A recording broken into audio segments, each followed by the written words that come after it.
This journey, the one that starts now, is not for public consumption. It is not a performance to win back the approval of those who watched you fall. The desire for their applause is the very weakness that may have led you here. This comeback is a deeply personal affair, a war waged in the silent chambers of your own mind and spirit. It is born from the understanding that the fall was personal, so the rise must be as well. Every whisper of doubt you've heard from others, every dismissive glance, every time you were made to feel insignificant, that was not just business, it was personal. Every promise broken, every act of betrayal that left a scar on your soul, that was exquisitely personal, and therefore your response must be equally so. You must learn to metabolize the poison, the disrespect, the condescension, the pity in their eyes. Do not discard it. Do not pretend it doesn't sting. Absorb it. Let it become the fuel for a fire so intense it purifies you. This is not about revenge, which is a fleeting and hollow pursuit. This is about reclamation. It is about reclaiming your self-respect, your power, and the narrative of your own life. It begins in the silence that follows a great collapse, a quiet so absolute it feels like the universe is holding its breath, waiting to see what you will do next. This is the place where narratives end for most people, the final chapter written in the ink of failure and regret. You are surrounded by the debris of what was, the ghost of a future that now seems impossible, and the deafening echo of your own missteps. Here, in the cold reality of rock bottom, you are presented with a truth that is both a crushing weight and a liberating key. No one is coming to save you. Abandon the hope that a rescuer is on the way, that some external force will intervene and set things right. That is a fantasy for children, a story told to soften the sharp edges of the world. The cavalry is not coming. The world you inhabit now is one of stark, unyielding consequence, and the only person with the power to navigate it, to rebuild from this ground zero, is you. This realization is the true beginning. It's the moment you stop looking at the sky for a sign and start looking at your own two hands.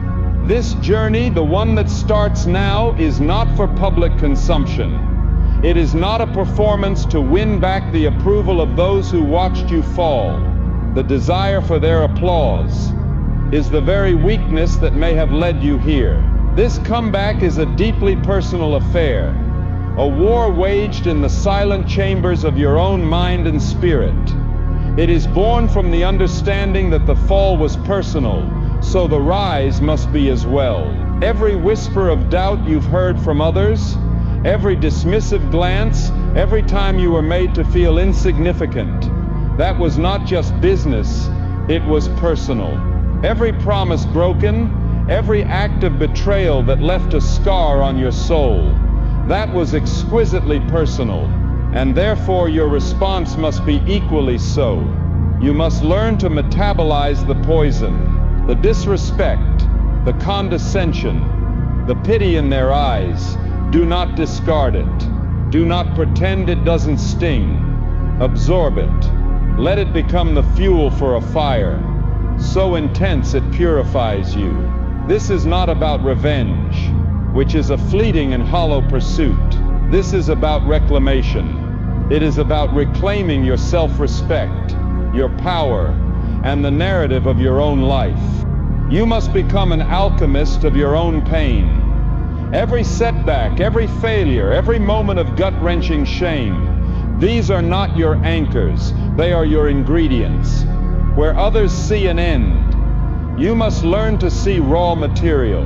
The world has handed you a pile of rubble, and from it you are expected to build an empire. The first step in this construction is a vow. It is a vow of silence and a commitment to unseen work. You will not announce your intentions. You will not post about your new beginnings. You will disappear from the radar of expectation and opinion. The transformation required of you cannot happen under the glare of public scrutiny. It is a sacred and brutal process that can only unfold in the dark, in the lonely hours of the early morning and the exhaustive stretch of late nights. You must become a ghost, a shadow moving with singular purpose, while the rest of the world is asleep or distracted. Let them think you have given up. Let them believe you are finished. Your silence will become your greatest weapon, and your work will be the only statement you need to make. Before you can build, you must first clear the foundation. This requires a level of honesty that will feel like tearing your own skin off. You must look at the wreckage of your current reality, without excuse, without blame, and without flinching. You must ask yourself what role you played in your own demise. Where were you lazy? Where were you afraid? Where did you compromise your standards and settle for less than you were capable of? You must own your part in the collapse. This is not an exercise in self-loathing. It is an act of supreme power. As long as you blame external forces, the economy, your upbringing, your enemies, you remain a victim, a powerless entity at the mercy of the world. But the moment you claim responsibility, the moment you say, "I am accountable for this," you seize the controls. If you are the one who steered the ship into the rocks, then you are also the one who can repair it and steer it back to sea. This ownership is the fulcrum upon which your entire future will pivot. Forget about finding motivation. Motivation is a fickle and unreliable guest. It arrives unannounced and leaves without warning. To build a life on the foundation of motivation is to build on shifting sands. What you need is not motivation, but a reason. A reason so deep, so powerful, so embedded in your soul that it becomes your new center of gravity. A reason will get you out of bed when motivation is nowhere to be found. A reason will push you through the pain when your body is screaming to stop. A reason will keep your eyes on the prize when the world is a storm of distractions. Your reason is the why behind the what, and it must be forged from the very pain that brought you to your knees. Your why could be the faces of your family, the burning desire to prove your doubters wrong, or the fierce non-negotiable promise to yourself that you will not die with your music still inside you. Whatever it is, you must find it, clarify it, and hold on to it like your last breath, because on the hardest days it will be the only thing you have left. The path forward begins not with a grand leap, but with the establishment of a new standard. You must redefine what is acceptable for your life. The old standards of comfort, convenience, and minimal effort are what created this prison. Your new standard must be built on the bedrock of discipline. Discipline is not punishment. It is the ultimate act of self-respect. It is the daily practice of choosing what you want most over what you want now. It is the conscious decision to delay gratification in favor of a greater future. It begins with the smallest of actions, the things no one sees. It is the decision to wake up on time, to make your bed, to do the workout you promised yourself you would do. Each of these small, consistent acts is a vote cast for the new you. You are rebuilding your identity, one disciplined choice at a time, proving to yourself before you prove it to anyone else that you are serious this time. You are earning back your own trust, which is the only trust that truly matters. You must become a warrior, and your first enemy is the voice of comfort in your own head. That voice is the saboteur, the whisper of mediocrity that tells you to take it easy, to start tomorrow, that you've done enough. It is the architect of every abandoned dream and every broken promise. Your war is to recognize that voice, to understand its seductive lies, and to deliberately act against it. When your mind says you are tired, your body must begin to move. When your mind says you are not ready, your hand must reach for the tools.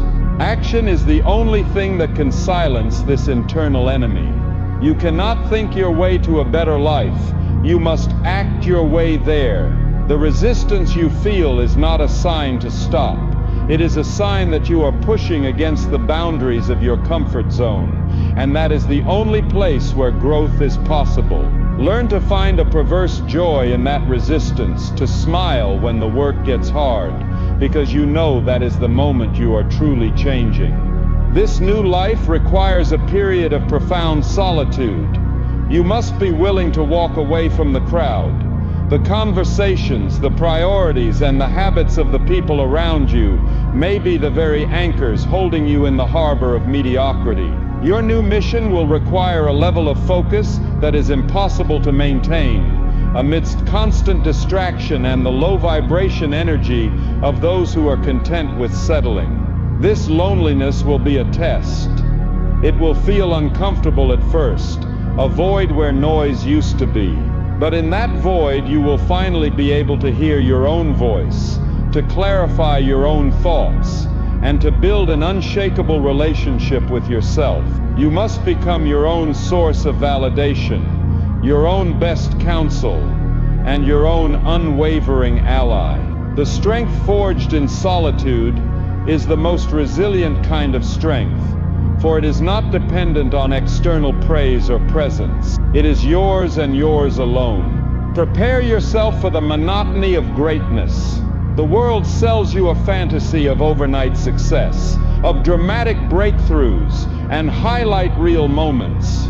The reality is that success is built on a foundation of seemingly boring, repetitive, and unglamorous daily actions. It is the 1,000th rep in an empty gym, the 10,000th word written in a quiet room, the 100th sales call made after 99 rejections. Most people quit, not because the work is too hard, but because it is too boring. They lack the patience to stack the bricks of daily discipline that eventually build the cathedral. You must fall in love with the process. You must find beauty in the repetition. You must embrace the grind, not as a punishment, but as a privilege. It is the process itself that forges you into the person capable of handling the success you seek. The destination is merely a byproduct of the person you become along the way. Your body is not a passenger on this journey. It is the vehicle. You cannot build a monumental life with a broken-down machine. You must reclaim your physical self with the same intensity you apply to your mind and your mission. This is not about vanity. It is about capacity. Your energy levels, your mental clarity, and your emotional resilience are all directly tied to your physical health. The discipline of moving your body, of fueling it with clean energy, and of giving it the rest it needs to recover is not a secondary task. It is a foundational one. When you feel physically strong, you feel mentally strong. When you push your body past its perceived limits, you teach your mind that it too can overcome resistance. Taking command of your physical domain is often the first and most tangible way to prove to yourself that you are in control, creating a powerful ripple effect that touches every other area of your life. You must become a protector of your focus. In the modern world, the most valuable currency is not money. It is attention. And everything and everyone is fighting to steal yours. The notifications, the endless scrolls, the manufactured outrage, the trivial dramas, they are all thieves of your potential. You must build a fortress around your mind. This means being ruthless about what you allow in. It means curating your inputs with the precision of a museum curator. Unfollow the negativity. Turn off the notifications. Replace mindless consumption with intentional learning. Your mind is a garden, and if you do not actively plant the seeds of knowledge, strength, and positivity, the weeds of fear and distraction will grow automatically. Guard your focus as if your life depends on it, because it does. The quality of your life is determined by the quality of what you pay attention to. Understand, that this journey is not a straight line. There will be setbacks. You will take 2 steps forward and 1 step back. You will have days where the old you wins, where you fall back into the patterns you swore you would break. In these moments, the most important thing is to avoid the spiral of shame. Do not let a single slip-up become an excuse to abandon the entire mission. The old you will see a mistake as proof of your inadequacy. The new you must see it as data. Analyze what went wrong. Learn the lesson and get back on the path immediately. The goal is not perfection. The goal is relentless forward progress. A champion is not someone who never falls.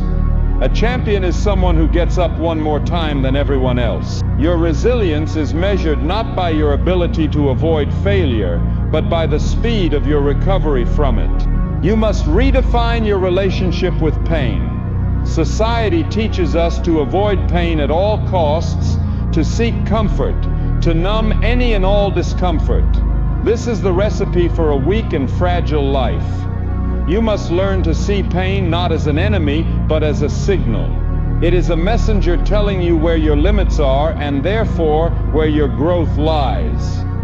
Voluntary discomfort is a training ground for the involuntary discomfort that life will inevitably throw at you. By intentionally choosing the hard path, the cold shower, the grueling workout, the difficult conversation, you are building your capacity for resilience. You are teaching your nervous system that you can handle stress, that you can operate under pressure, and that you do not break when things get hard. When you make friends with discomfort, you become immune to the fear of it, and a person who does not fear pain is a person who cannot be stopped. The world is noisy, and everyone has an opinion. If you listen to them, you will live a life designed by a committee, a watered-down version of what you could have been. You must learn to trust your own intuition, that quiet voice inside you that knows the way. It may not be the loudest voice in the room, but it is the only one that speaks your truth. This requires courage. It requires the willingness to be misunderstood. People will project their own fears and limitations onto you. They will tell you to be realistic, to play it safe, to not get your hopes up. They are not talking about you. They are describing themselves. You must protect your vision from their doubt. Hold it close. Nurture it in the silence. And trust that you know what is best for your own life, even when no one else understands. Your internal compass is your most reliable guide. Learn to listen to it above all other noise. Finally, for this first stage, you must anchor yourself in a vision of the future that is so compelling it pulls you forward. This vision cannot be vague. It must be detailed, vivid, and emotional. You must see it, feel it, taste it. Who are you in that future? How do you walk? How do you talk? What does your average day look like? What impact are you having on the world? You must connect with this future self on a daily basis. This is not mere daydreaming. This is the work of creation. You are setting a destination for your subconscious mind, giving all your daily actions a higher purpose. When the present moment is filled with struggle and monotony, this vision is your sanctuary and your North Star. It is the reminder that the pain of today is the price of admission for the freedom of tomorrow. This vision will keep you going when every fiber of your being wants to quit. It is the light at the end of the tunnel that you must keep walking toward, no matter how dark the tunnel gets. This personal, visceral connection to a future that you are actively building is the engine of the entire comeback. And so the choice is made, a silent verdict delivered in the secret court of your own soul. You have sentenced your old self to obsolescence. You have chosen to answer the hum. But in the space between the verdict and the action, a new enemy emerges. It is a profound, deafening silence, a void known as the execution gap. It is the moment of pure potential, trembling on the edge of reality, where most revolutions die before the first shot is ever fired. Your sentinel of comfort, having lost the initial debate, now deploys its most potent passive weapon, the immense crushing gravity of your own history.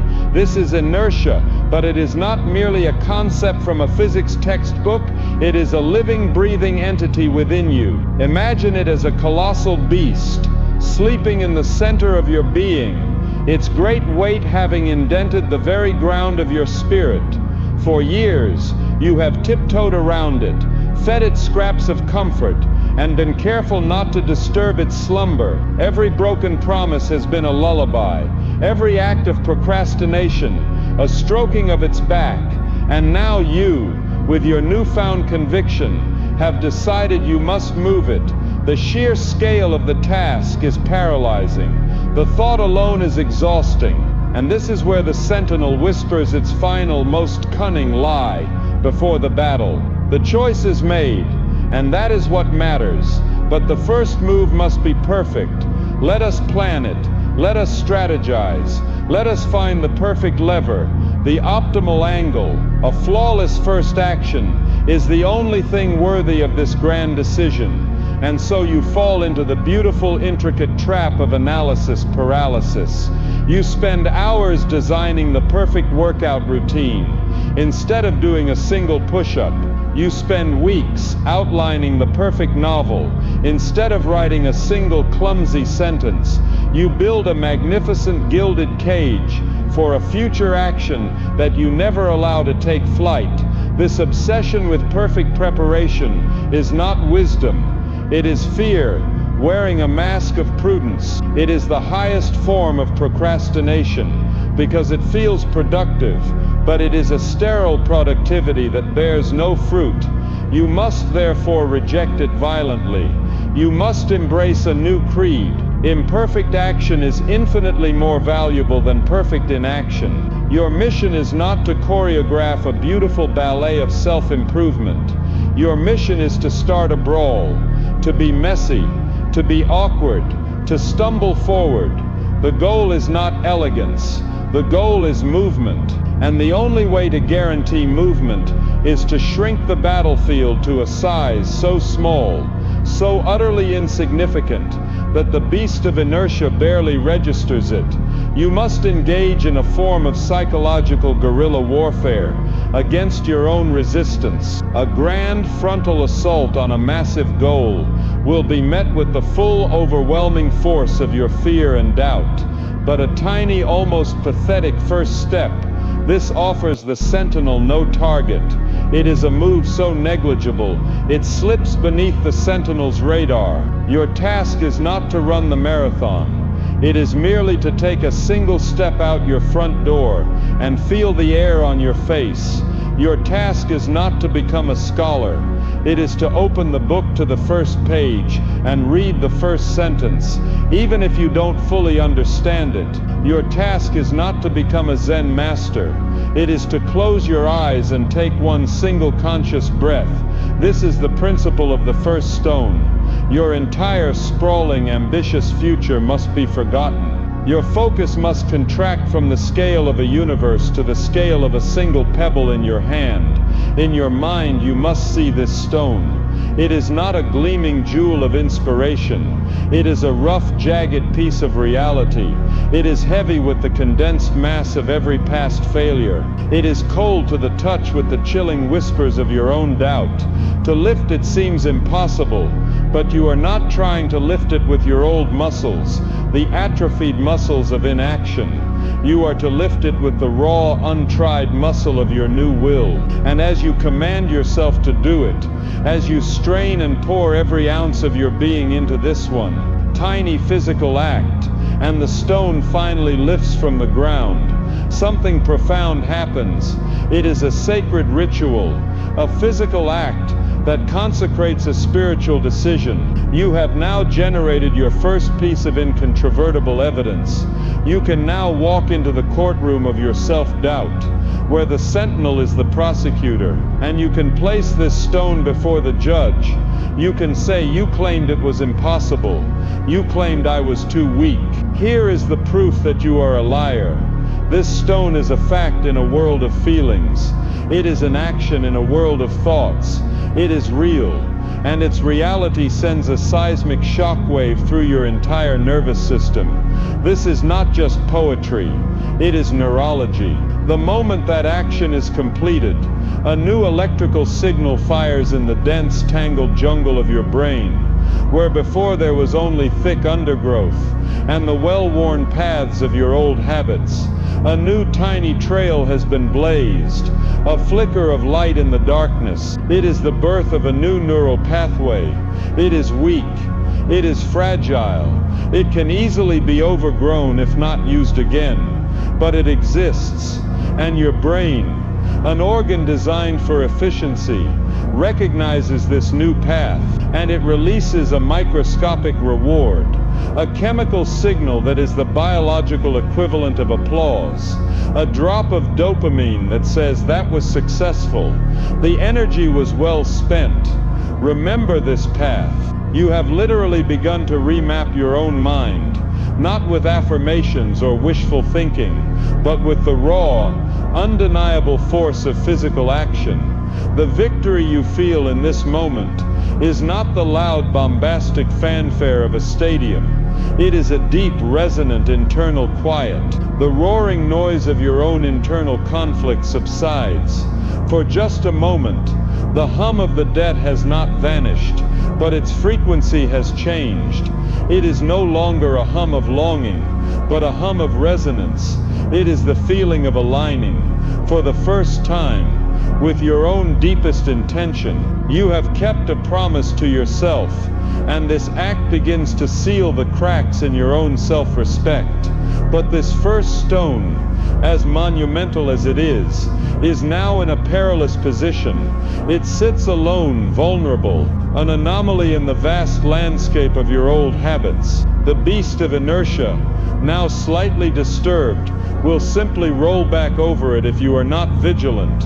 A single stone is not a foundation, it is a novelty. Its power, its true purpose, is not to stand alone, but to call for another. It is a silent invitation to lay a second stone right next to it. Because one action can be dismissed as a fluke, but two actions, that is the beginning of a deliberate pattern. That is the start of a wall. And so the quiet confidence you have just earned must not be spent on celebration. It must be immediately reinvested into the next equally small, equally crucial act. The real work was never about lifting the first stone. It was always about having the courage, after doing so, to bend down and lift the next. This engine, this vision of a future self, is not a passive dream. It is an active command. A vision without a blueprint is merely a hallucination, a beautiful and useless fantasy that provides momentary comfort, but no actual change. It is the fuel, yes, but fuel is worthless without an engine to combust it, and a chassis to direct its power.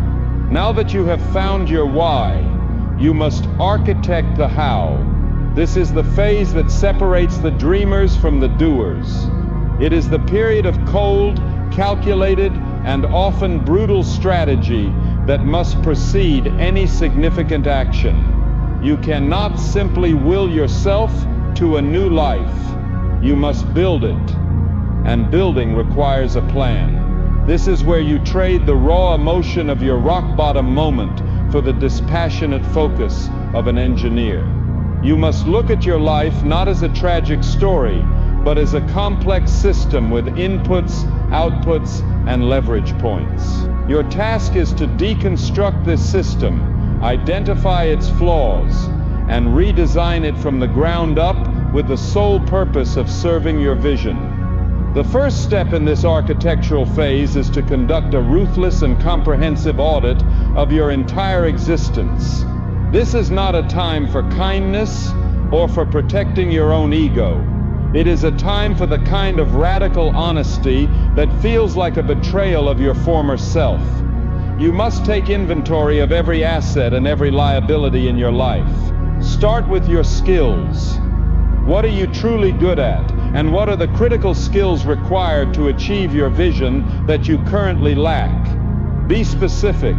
Get better at communication is a useless platitude. Read one book on negotiation, practice mirroring techniques in 3 conversations, and record myself speaking for 5 minutes every day as a plan.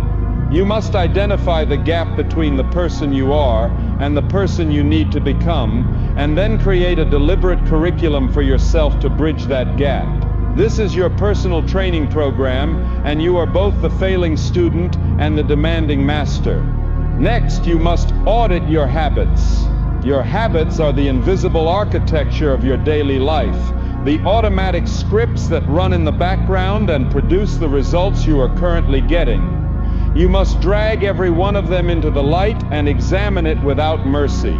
Your morning routine, your eating habits, your screen time, your sleep patterns, the way you speak to yourself, every single one is either moving you closer to your vision or pushing you further away. There is no neutral ground. Make a list. Divide it into 2 columns. Habits to eliminate and habits to cultivate. The habits you must eliminate are the anchors of your old self, the mindless scrolling, the junk food that fogs your mind, the snooze button that starts your day with a broken promise. The habits you must cultivate are the building blocks of your future self, the morning workout, the daily reading, the dedicated time for deep work, the practice of gratitude. This audit is not a one-time event. It is a continuous process of refinement, a constant vigilance against the gravitational pull of your old ways. The audit must then extend to the people in your life. This is often the most painful part of the process, but it is non-negotiable. You are the average of the 5 people you spend the most time with. Look at your circle. Do they inspire you or do they drain you? Do they speak of possibilities or do they wallow in problems? Do they hold you to a higher standard or do they make you feel comfortable in your mediocrity? You cannot afford to carry dead weight on a climb this steep. You must be willing to create distance, to have difficult conversations, and in some cases, to sever ties completely. This is not an act of cruelty. It is an act of self-preservation. Your energy is a finite resource, and you cannot allow it to be siphoned away by negativity, jealousy, or complacency. Surrounding yourself with people who are playing the game at a higher level than you is not a luxury. It is a necessity. Their standards become your standards. Their drive becomes your baseline. You must consciously design your social environment to be a wind at your back, not a current to swim against. With the audit complete, the next task is to construct your new operating system, a non-negotiable daily routine. Willpower is a finite resource that depletes throughout the day. You cannot rely on it to make good decisions from morning until night. A routine outsources your decisions to discipline, automating the actions that are essential to your progress. This frees up your finite willpower for the truly difficult and unexpected challenges that will arise. Your routine is your fortress in the war against chaos and emotion. It is the structure that ensures you make progress, even on the days you feel weak, uninspired, or defeated. The first 90 minutes of your day are the most critical. You must win this period. Before you check your phone, before you let the world's emergencies and agendas flood your mind, you must dedicate that time to yourself, to hydrate, to move your body, to read, to meditate, to plan your day. By winning the morning, you create a momentum that carries you through the rest of the day. This new routine is your covenant with your future self, and you must protect it with religious devotion. Life will try to break it. Emergencies will arise. People will make demands on your time. Your own mind will invent compelling reasons to deviate from the plan. You must learn to be inflexible in the things that matter most. Your scheduled workout is not a suggestion. It is an unbreakable appointment with yourself. Your block of time for deep work is not a placeholder. It is a sacred space that cannot be violated. Amateurs wait until they feel like it. Professionals adhere to the schedule. You must begin to see yourself as a professional and your life's work as your profession. A professional athlete doesn't skip training because they're not in the mood. A professional surgeon doesn't postpone an operation because they feel uninspired. They show up and they perform because that is their identity. Your routine is the mechanism by which you forge your new identity. You must wage a deliberate war on your own emotions. Your feelings are real, but they are not reliable guides for action. They are transient, volatile, and often irrational. To make your actions dependent on your feelings is to surrender control of your life to the most unstable part of yourself. You must cultivate the skill of emotional detachment. This does not mean becoming a robot. It means recognizing your feelings without being ruled by them. You can feel fear and still take action. You can feel tired and still go to the gym. You can feel doubt and still execute the plan. The action comes first. The feeling follows. You don't wait to feel confident before you make the sales call. You make the call, and through that action you build confidence. You are training yourself to be a person whose commitments are stronger than their moods. This is one of the rarest and most powerful skills a human can possess. The physical environment you inhabit must be redesigned to support your mission. Your surroundings are constantly sending subliminal cues to your brain, either making your desired habits easier or harder. You must weaponize your environment in your favor. If you want to stop eating junk food, you don't rely on willpower to resist it. You remove it from your house entirely. If you want to read more, you don't hope you'll remember. You place a book on your pillow. If you want to work out in the morning, you lay out your gym clothes the night before. This is the principle of friction. You must increase the friction for habits you want to break and decrease the friction for habits you want to build. Design your space to make discipline the path of least resistance. Your home, your desk, your digital spaces, they should all be optimized for focus and execution, constantly reminding you of your mission and making it easier to stay on track. You must learn to distinguish between movement and progress. Being busy is not the same as being productive. Many people fill their days with frantic activity as a way to avoid the one or two truly important tasks that would actually move the needle. They answer emails, attend meetings, and work on trivial tasks because it feels like work, but it is a form of procrastination. You must identify your critical few.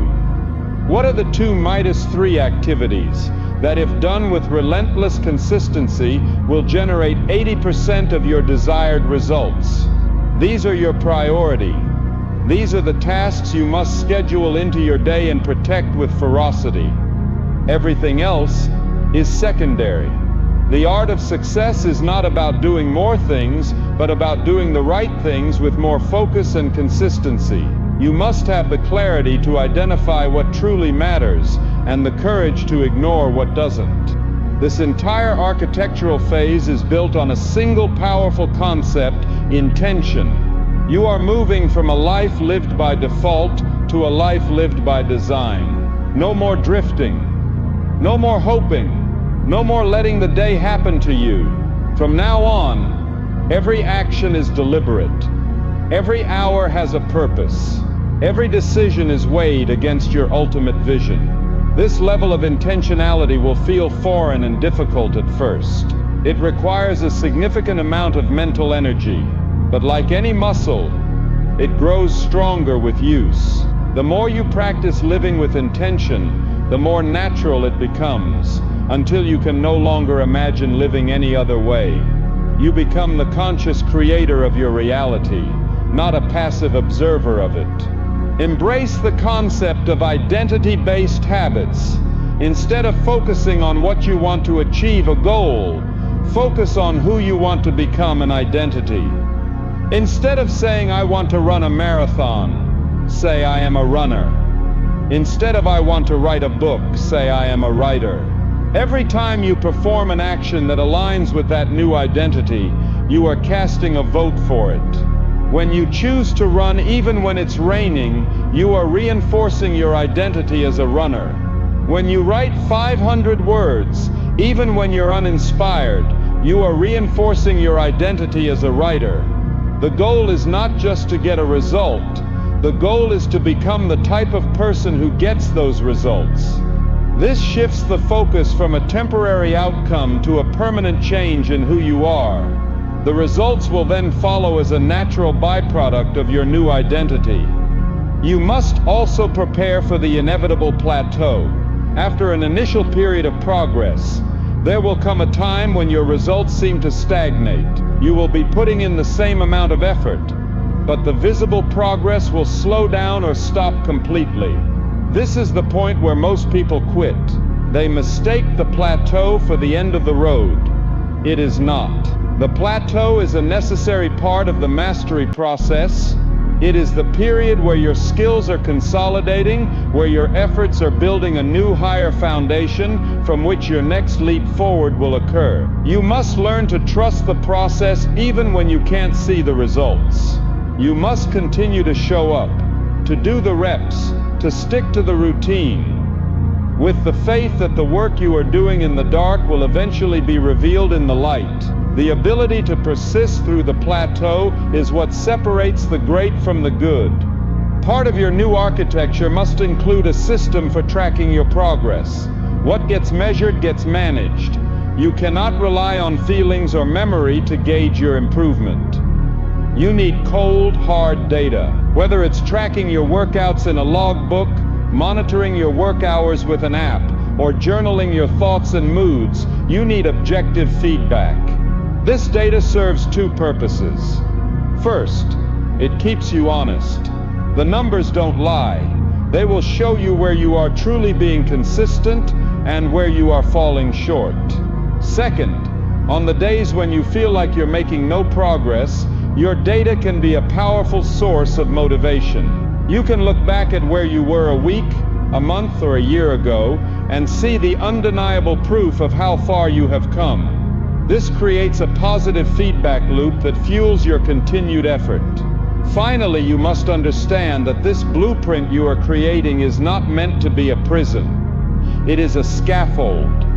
It is a structure designed to support your growth, not to constrain it. It should be firm, but not brittle. You must build in time for rest, for reflection, and for play. A bow that is always strung will eventually break.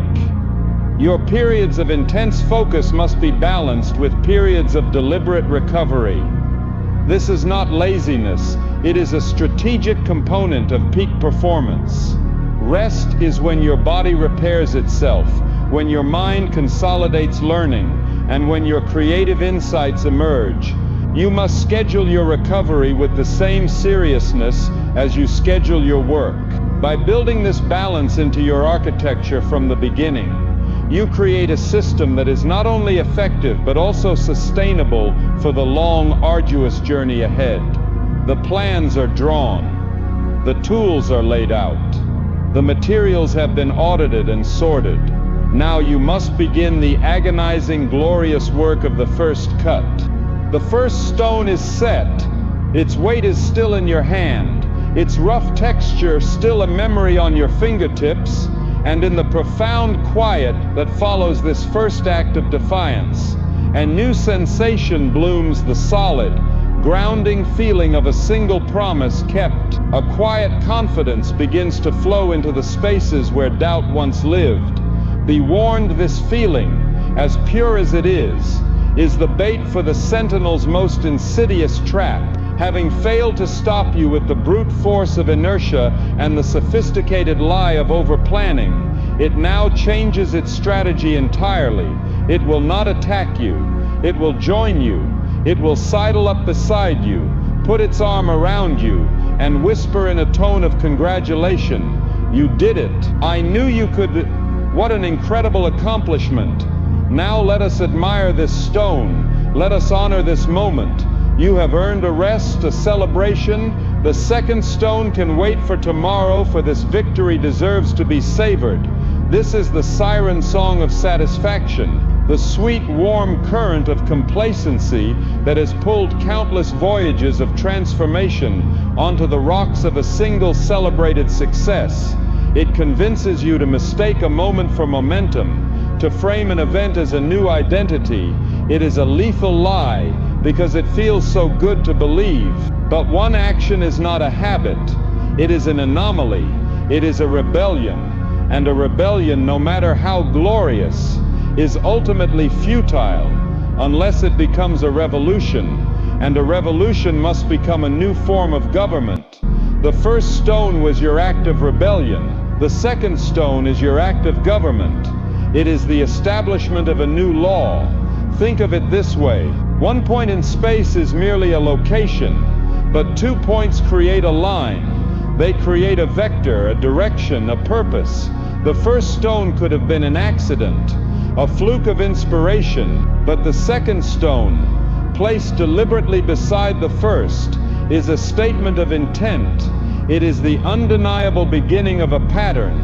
This is the moment you must guard with all your might, for the urge to stop and admire your work is a powerful one. You must take the quiet pride from that first victory and immediately, without pause, use it as fuel to secure the second. Of your goal was never to create a single beautiful memory of action. Your goal is to build a wall of discipline. Think of what this wall represents. It is not a prison. It is a greenhouse. It is a structure you are building around the fragile, tender seedling of your new identity. Inside this wall, you create a controlled environment. You protect that seedling from the howling external winds of distraction and other people's opinions. You shield it from the internal frosts of your own fluctuating moods and sudden doubts. Inside this fortress of routine, your growth is no longer subject to the chaos of the outside world or the whims of your own feelings. It has a safe space to mature. And this wall, this glorious structure of strength and security, is built in the most unglamorous way imaginable. It is built one boring brick at a time, and the mortar that binds them is the sweat of your own consistency. This is the part of the journey no one writes poems about. This is the part that modern culture, with its addiction to novelty and instant gratification, has taught you to despise: the boring middle, the grind.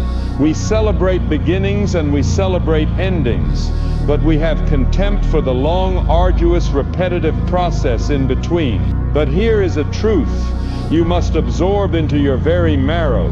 The boring part is the only part that matters. The mastery you seek is forged in the furnace of repetition. A professional pilot does not need to feel a surge of inspiration to go through their pre-flight checklist. A master surgeon does not need to feel motivated to scrub their hands for the 1000th time. Their excellence is not born from passion. It is born from a process so deeply ingrained that it has become automatic. They have embraced the profound power of boring. They have made consistency their craft, and you must do the same. You must become a craftsman of the daily grind. You must abandon the mindset of the dabbler, the person who loves the thrill of starting new things. The dabbler's life is a field littered with single lonely stones, a collection of abandoned foundations, monuments to fleeting enthusiasm. You must instead adopt the mind of the craftsman. The craftsman does not live for the thrill of the new. They find a deep, quiet, abiding joy in the process itself. in the subtle refinement of each movement, in the solid, satisfying thud of each stone being set perfectly in its place. The craftsman falls in love with the wall, not just the idea of the completed fortress. And how is this wall built on a biological level? It is the deepening of the groove you started with the first stone. Remember that tiny, fragile neural pathway you blazed in the jungle of your brain. The second stone is like dragging a heavy log down that same faint trail. The third stone deepens it further, the fourth, the fifth, the 100th. With each repetition, you are physically carving a canyon of habit into the very structure of your brain. You are altering your own geography.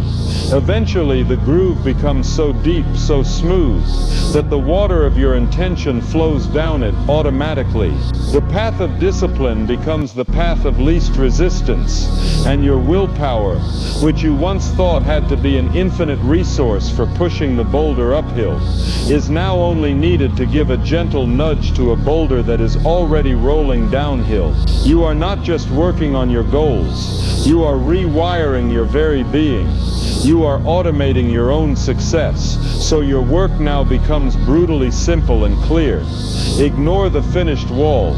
Ignore the fortress. Ignore even the row of stones. Your entire universe of concern must shrink down to the next single stone, the next single deliberate act. Do not try to make it better than the first. Do not add flair. Do not innovate. Simply replicate. The goal now is not quality or intensity. The goal is relentless, dogged, stubborn consistency. It is the act of showing up today in the same way you showed up yesterday. In doing so, you are proving to yourself that you are reliable, that you are not a creature of whim and mood, but a creature of intention and will. You are building trust in yourself, the most valuable asset you will ever own. While others are waiting for the lightning of inspiration to strike, you will be a force of nature of a different kind. You will be the slow, patient, inexorable advance of a glacier. Undramatic, unexciting, but absolutely unstoppable. You are becoming the architect and the builder of your own reality. So find that second stone, lift it, and set it in its place next to the first. Feel the profound rightness of the pattern you are beginning to create, and understand that in this simple, repeated action, you are doing more than just building. You are forging the very character of the person who will one day live inside the fortress you are creating. The first cut is the deepest. All the planning, the audits, the meticulous architecture of your new life, they are nothing but a beautiful theory until the moment the alarm clock rings in the hostile darkness of a new morning. This is the moment of impact, the point where the pristine blueprint of your future self collides with the messy, resistant reality of your present self. And in that collision, there is only pain. The sound of that alarm is not a gentle invitation. It is a declaration of war against every cell in your body that is screaming for the comfort of the familiar.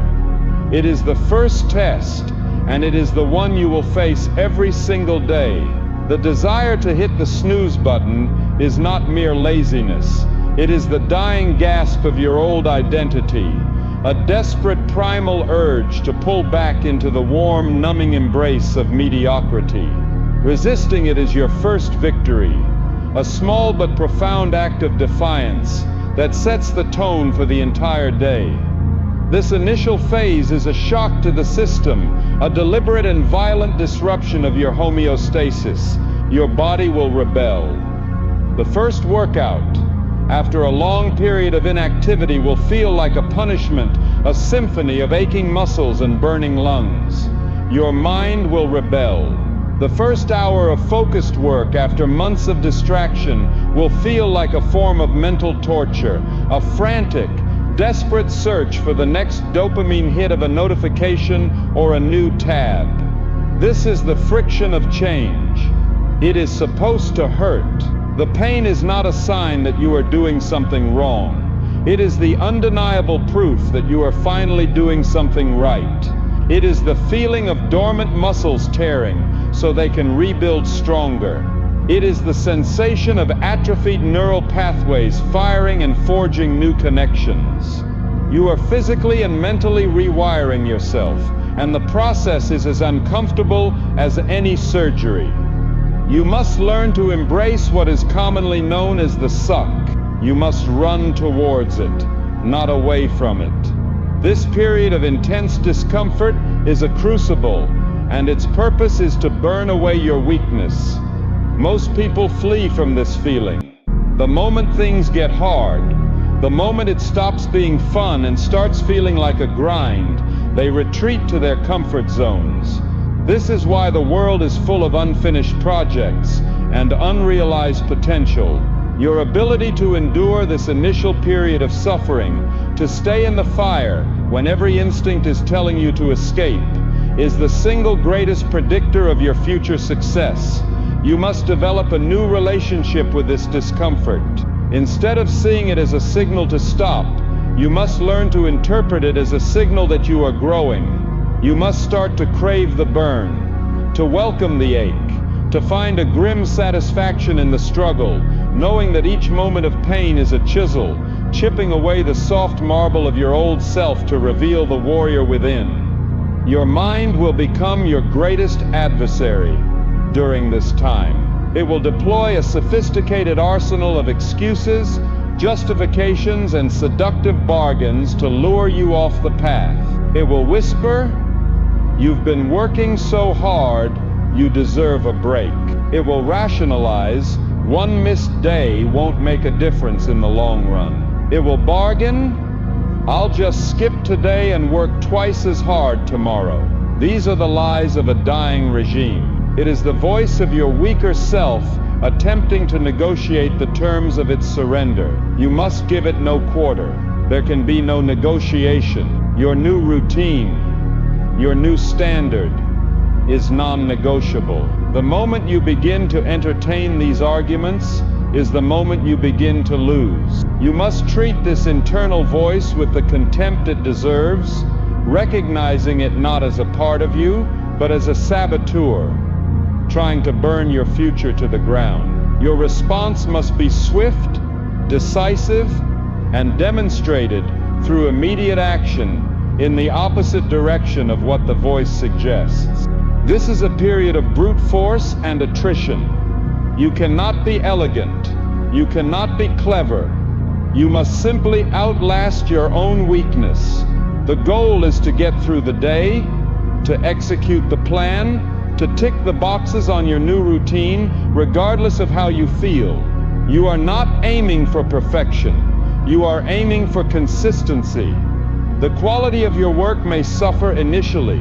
Your workouts might be clumsy. Your focus might be scattered. It does not matter. All that matters is that you show up and do the work. You are building the habit of execution. You are teaching your body and your mind a new law. When it is time to work, we work. When it is time to train, we train. Our feelings are irrelevant.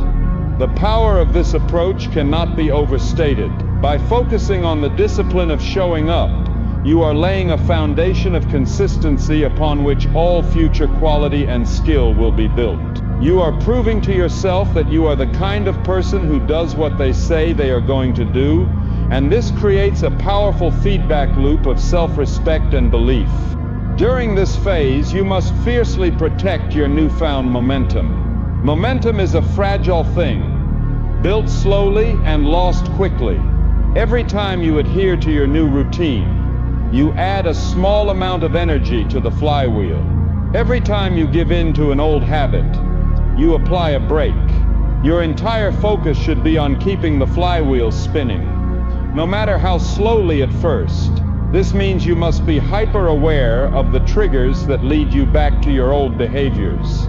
Is it a certain time of day, a particular person, a specific emotional state? You must identify these triggers and create a preemptive plan to deal with them. If boredom leads you to mindless scrolling, you must have a book or a productive task ready to fill that void.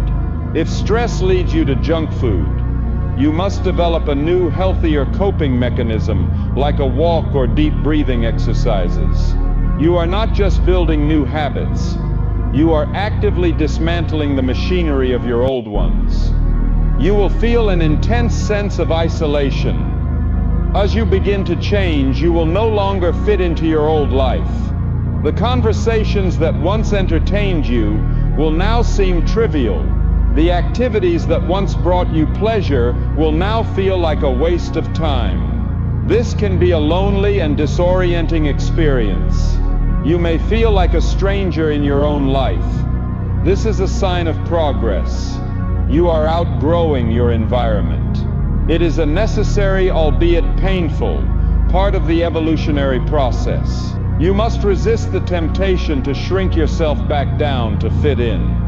Do not dim your new light to make others feel more comfortable. It is their responsibility to adjust to your growth, not your responsibility to stunt your own development for their comfort. In this solitude, you will forge an unbreakable bond with your own vision. Your mission will become your closest companion, your purpose, your most trusted friend. The physical transformation will be slow, almost imperceptible at first. You will look in the mirror after a week of intense effort and see no discernible change. This is a critical test of your faith in the process. You must understand the law of delayed gratification. The seeds you are planting today will not sprout tomorrow. You are playing a long game. The universe rewards consistency, not intensity. A flash flood may create a lot of noise, but it is the slow, steady pressure of a river that carves a canyon. You must show up every day and lay a single brick, trusting that eventually you will have built a wall. This requires you to detach your sense of accomplishment from the immediate outcome and attach it instead to the daily process. Your victory for the day is not losing 10 pounds. Your victory is completing the workout. Your win is not finishing the book. Your win is writing your 500 words. Celebrate the process, and the outcome will take care of itself. You must become a scientist of your own performance. Treat your life as a laboratory, and every day as an experiment. What foods give you the most sustained energy? How much sleep do you need for optimal cognitive function? When during the day is your focus at its peak, you must stop guessing and start tracking. Keep a journal. Log your data. Pay attention to the feedback your body and mind are giving you. This process of self-observation and optimization turns your comeback from a desperate struggle into a fascinating game. You are no longer just a victim of your circumstances. You are a biohacker, an efficiency expert, and the lead researcher in the most important study of your life, the study of you. This mindset shift from passive participant to active experimenter gives you a sense of control and agency, even when the results are slow to appear. You will be forced to confront the deeper reasons why you lived the way you did before. Your bad habits were not random. They were coping mechanisms. Your procrastination was not just laziness. It was a protection against the fear of failure or success. Your desire for distraction was a way to numb a deeper pain or dissatisfaction. As you strip away these old behaviors, the underlying emotions they were designed to suppress will come to the surface. You will feel the anxiety, the fear, the sadness, the anger. You cannot outrun these feelings. You must sit with them. You must allow yourself to feel them fully, without judgment. This is the emotional work of the comeback. It is the process of healing the wounds that your old self simply tried to cover with bandages. This is deep, difficult, and essential work. By facing these inner demons, you rob them of their power, and you begin to heal from the inside out. The world will not stop to accommodate your transformation. Bills will still be due. Relationships will still have problems. Unexpected crises will still occur. You cannot wait for a perfect stress-free period to begin your work. That time will never come. You must learn to build your new life in the midst of the storm. This is the practice of anti-fragility. You are not seeking to create a life free from chaos. You are seeking to become the kind of person who thrives in it. Each external challenge is an opportunity to test your new systems, to strengthen your new resolve. When a crisis hits, you do not abandon your routine. You cling to it. It becomes your anchor, the one thing you can control when everything else feels uncontrollable. The ability to maintain your discipline in the face of chaos is the mark of a true professional. There will come a moment, perhaps a few weeks or a month into the process, when the initial pain begins to subside. The alarm clock will still be unwelcome, but it will no longer feel like an assault. The workout will still be hard, but it will be followed by a surge of endorphins, a feeling of pride. The deep work will still require focus, but you will find yourself able to hold that focus for longer periods. This is the turning point. This is the moment when the new habits begin to take root, when the new neural pathways begin to solidify. It is a subtle shift, a quiet dawn after a long night. You are not at your destination, not even close, but you have survived the initial shock. You have proven to yourself that you can endure the pain of transformation. You have won the first and most difficult battle, the battle against your own inertia. In this moment, a new danger emerges: complacency. The moment you start to feel comfortable is the moment you must increase the resistance. The purpose of this journey is not to find a new comfort zone. It is to continuously expand your capacity. If your workout starts to feel easy, you must add more weight, more reps, more intensity. If your work starts to feel routine, you must take on a more challenging project, learn a more difficult skill. Growth does not live in the realm of the comfortable. It lives on the edge of your current abilities. You must constantly be pushing that edge, deliberately seeking out new levels of challenge and discomfort. The process of becoming is infinite. There is no finish line. There is only the next level of the game. This relentless pursuit of the next challenge is what separates the comeback from a mere recovery. Recovery is about getting back to where you were. The comeback is about using the fall as a slingshot to propel you to a place you have never been before. It is about becoming unrecognizable to your former self. You are not just fixing what was broken, you are building something entirely new, something stronger, more resilient, and more powerful than what existed before. This is why the pain is so necessary. It is the force that breaks the mold of your old self, creating the space for a new creation to emerge from the raw material of your will. The blueprint was the map, but this agonizing process of the first cut is the territory itself. And as you navigate it, one painful step at a time, you are no longer just following the map. You are becoming the person who was destined to make the journey. And so a rhythm is born. The initial violent struggle against inertia has been replaced by the steady, quiet cadence of the craftsman: lift, place, repeat. The second stone found its place next to the first. The 10th found its place next to the 9th. The 100th stone, once an impossible thought, is now a memory, and you have your wall. It may not be tall, but it is real. It is a solid, tangible testament to your new identity. A line of defense against the chaos of your old self. You have built a process, and in doing so, you have begun to trust the person who shows up to do the work. This is a place of profound, quiet power, and it is precisely at this moment that you will face the most sophisticated and demoralizing enemy on your entire journey. It does not announce itself with a roar or a threat. It arrives as a silent, creeping fog. One day you arrive at the wall, ready to lay your daily stone. that the air is different.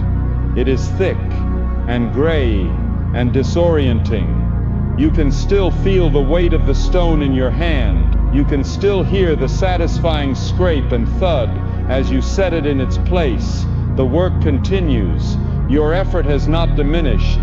Your commitment has not wavered. But when you step back to see your progress, you see nothing.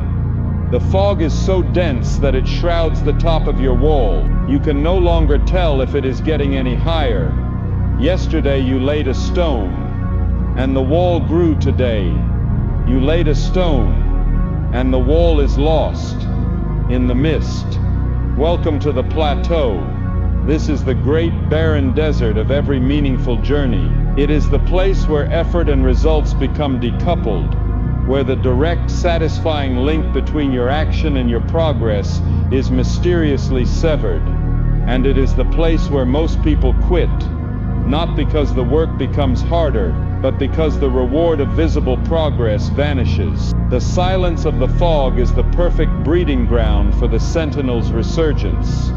Your weaker self has been quiet, biding its time, knowing this moment would come. It has been starved of your doubt, and now it sees a feast. Its voice, no longer a seductive whisper but a confident booming pronouncement, echoes in the mist around you. See? I told you. All that work, all that sacrifice for this, you have hit your limit. This is your natural ceiling. The law of diminishing returns is an iron law of the universe, and you are not exempt. Every stone you lay now is a wasted effort, a fool's errand.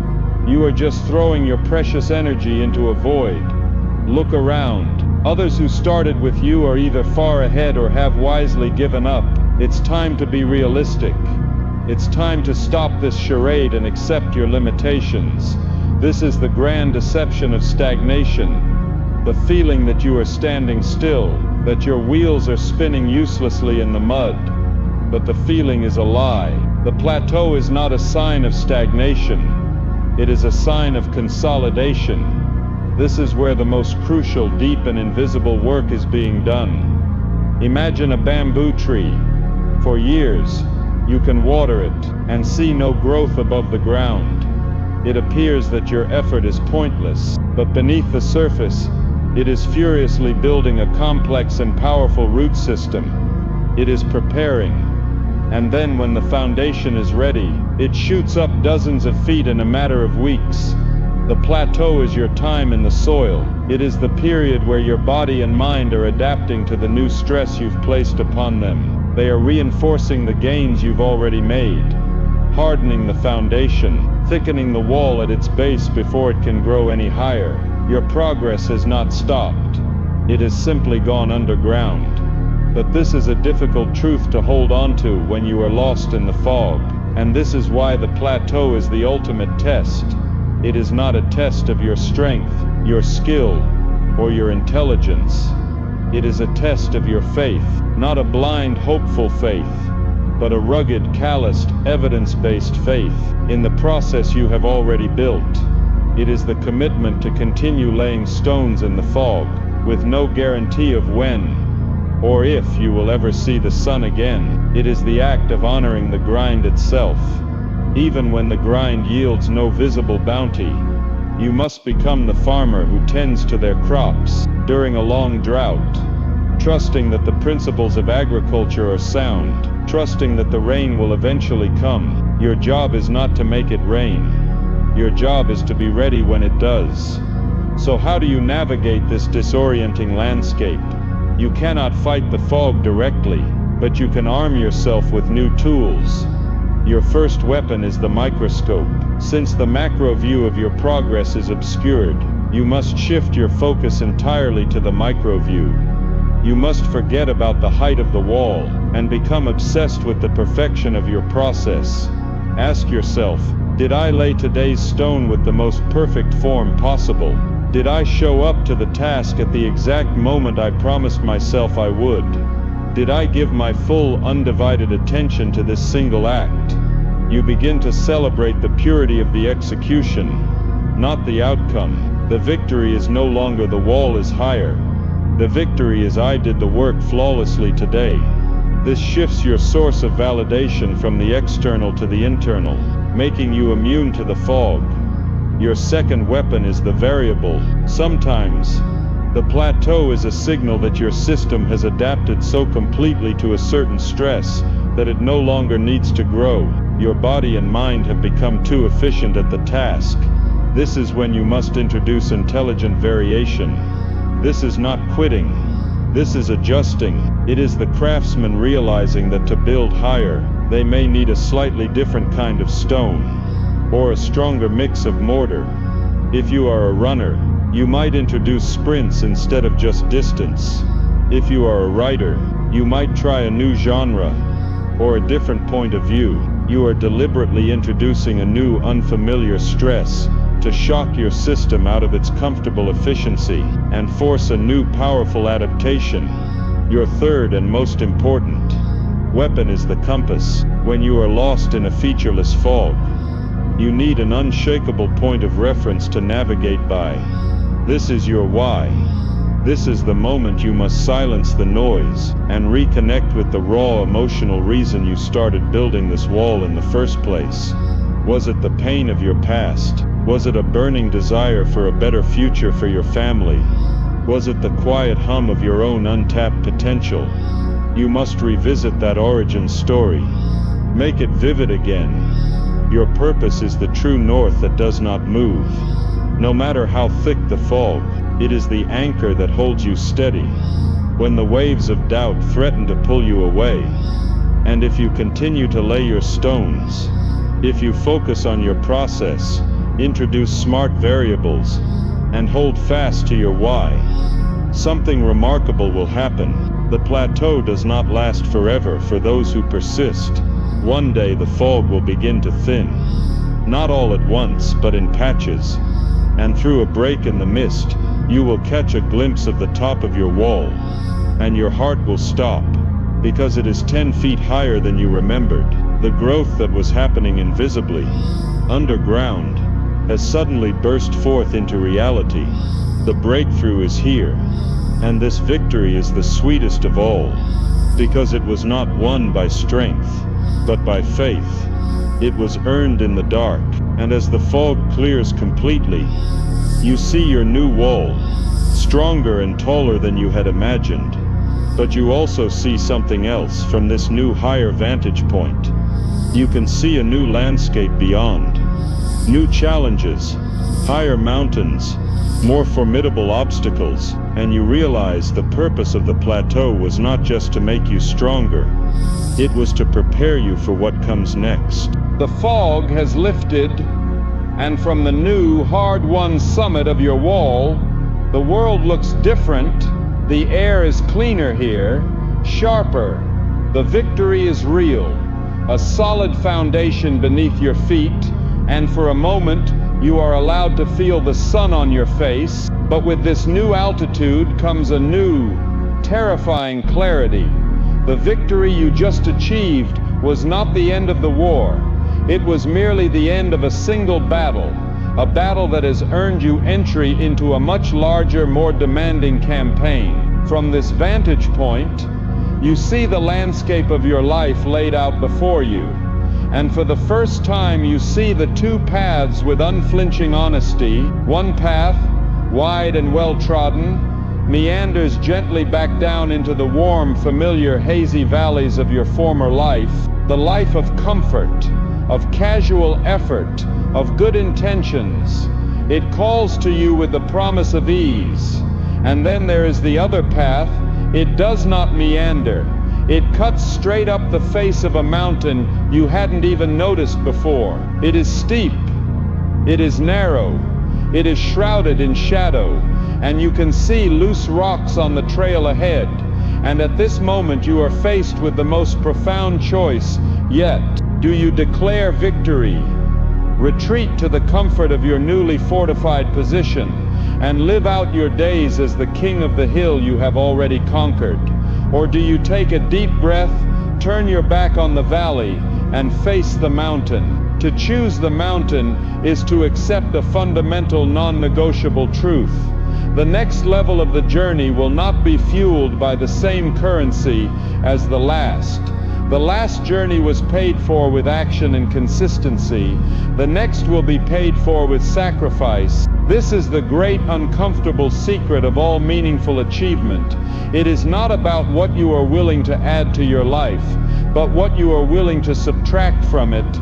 Greatness is not achieved through addition. It is achieved through strategic subtraction. You cannot simply add the work required to climb a mountain on top of your existing life. Your life is already full of habits, distractions, people and routines. To make space for the climb, you must begin to consciously, deliberately, and often painfully clear things out. You must conduct a ruthless audit of your existence, holding every part of your life up to the light, and asking a single brutal question: are you helping me climb, or are you weighing me down? The first and most obvious things to go are the easy comforts, the cheap dopamine hits that you have used for years to numb the hum of your potential, the endless, mindless scroll through the lives of others, the television series that lulls you into a state of passive consumption for hours at a time, the extra hour of sleep in the morning that feels like a kindness but is actually an act of treason against your own ambition. Saying no to these things is the first layer of sacrifice. It is trading the fleeting pleasure of the moment for the enduring satisfaction of progress. It is the choice of the investor over the consumer. But this layer is easy. The next layer is where the real pain begins. The sacrifice of relationships. This is not a call for cold-hearted isolation. It is a call for courageous boundary setting. Look at your social circle. There are people who nourish your growth. They are the ones who are excited by your discipline, who ask you about your progress, who understand when you have to say no because you are working. These are your allies. But there are others, the anchors. They may even be people you love, people who mean well, but they are comfortable with the old you. Your growth makes them uncomfortable because it shines a light on their own stagnation. They will be the ones to say you've changed. You're too serious now. Why can't you just relax? Their invitations to casual time-wasting activities are the ropes they use to try and pull you back down into the valley with them. The sacrifice here is not to cut them out of your life with anger, but to have the immense courage to disappoint them, to lovingly create distance, to accept being misunderstood, to sacrifice the version of you that was always available, always ready for a distraction, so that you can become the person who is focused on their ascent. This is a lonely, painful process, but it is necessary, because you cannot climb a mountain with people constantly tugging on your pack. And this leads to the third deepest and most profound sacrifice, the sacrifice of your own identity. There are parts of your personality that you believe are core to who you are, but are in fact just well-practiced habits that are holding you back. Perhaps it's the identity of the funny one, who always diffuses serious moments with a joke, especially moments of serious effort. Perhaps it's the identity of the nice guy, or the people pleaser who is physically incapable of saying no, and therefore whose time is owned by everyone but themselves.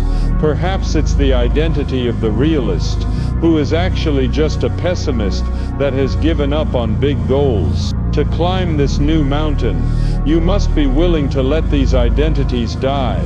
It is a form of ego death. You must burn the old you as fuel for the new you. And this is terrifying, because it means stepping into the unknown, into a version of yourself you do not yet recognize. This is the true nature of sacrifice. It is not a loss. It is a trade. It is a strategic, calculated investment. You are not losing an hour of television. You are buying an hour of skill development. You are not losing a casual friend. You are investing that social energy into your core purpose and your true allies. When you reframe sacrifice in this way, it ceases to be a source of resentment and becomes a source of power. Each no you speak to the life that is weighing you down is a resounding yes to the life that is calling to you from the summit. It is a declaration that your future is more valuable than your present comfort. And the consequence of this path of strategic subtraction is an increasing sense of solitude. As you climb, the path narrows, the air thins, and there are fewer and fewer people around. The laughter and noise of the valley fade into a distant memory, replaced by the sound of the wind and your own heartbeat. You must make peace with this loneliness. You must understand that it is not a punishment, but a sign that you are moving in the right direction. The crowd is always in the valley. Greatness is always found in the solitary ascent. And in this quiet you can finally hear yourself think. You can finally connect with your purpose without the distortion of other people's expectations. The world, you see, only ever celebrates the final outcome. It throws a parade for the person standing on the summit, but it knows nothing of the balance sheet. It has no concept of the toll paid. It did not see the lonely nights of work, the friendships you had to let fade, the parts of yourself you had to burn away. But you know, you the climber, carry the ledger inside you. Every sacrifice is recorded, and that knowledge, that deep, intimate understanding of the true cost, is what makes the achievement invaluable. It is what separates a hollow victory from a deeply earned triumph. So you stand at the base of this new mountain, the toll for the ascent, clearly posted. The price is high, the path is steep, and the valley of your old life looks so warm and inviting below. The choice is yours. Pay the toll, or turn back. And it is on this journey, as you become the person who was destined to make it, that you will encounter the most treacherous territory of all. It is not the steep, brutal climb of the beginning, where pain is sharp and progress, however agonizing, is still visible. The most dangerous landscape of the comeback is the long, deceptively flat, and soul-crushingly monotonous expanse of the plateau. This is the great filter. This is the vast desert where dreams are left to bleach in the sun. It is the place where the initial adrenaline of change has faded, and the finish line is not yet in sight. Here, in this long middle, the war changes.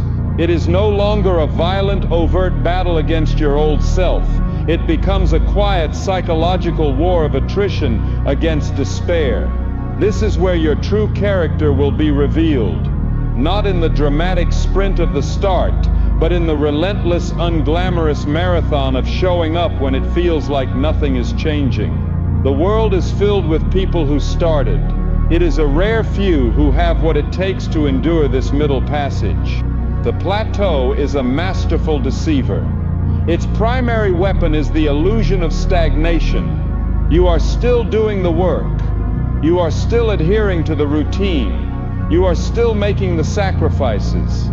But the results, the tangible feedback you relied on in the beginning, begin to dry up. The weight on the scale stops moving. The numbers in your bank account stop climbing. The praise from others, if there ever was any, falls silent. It is in this void of external validation that your mind begins its most insidious work.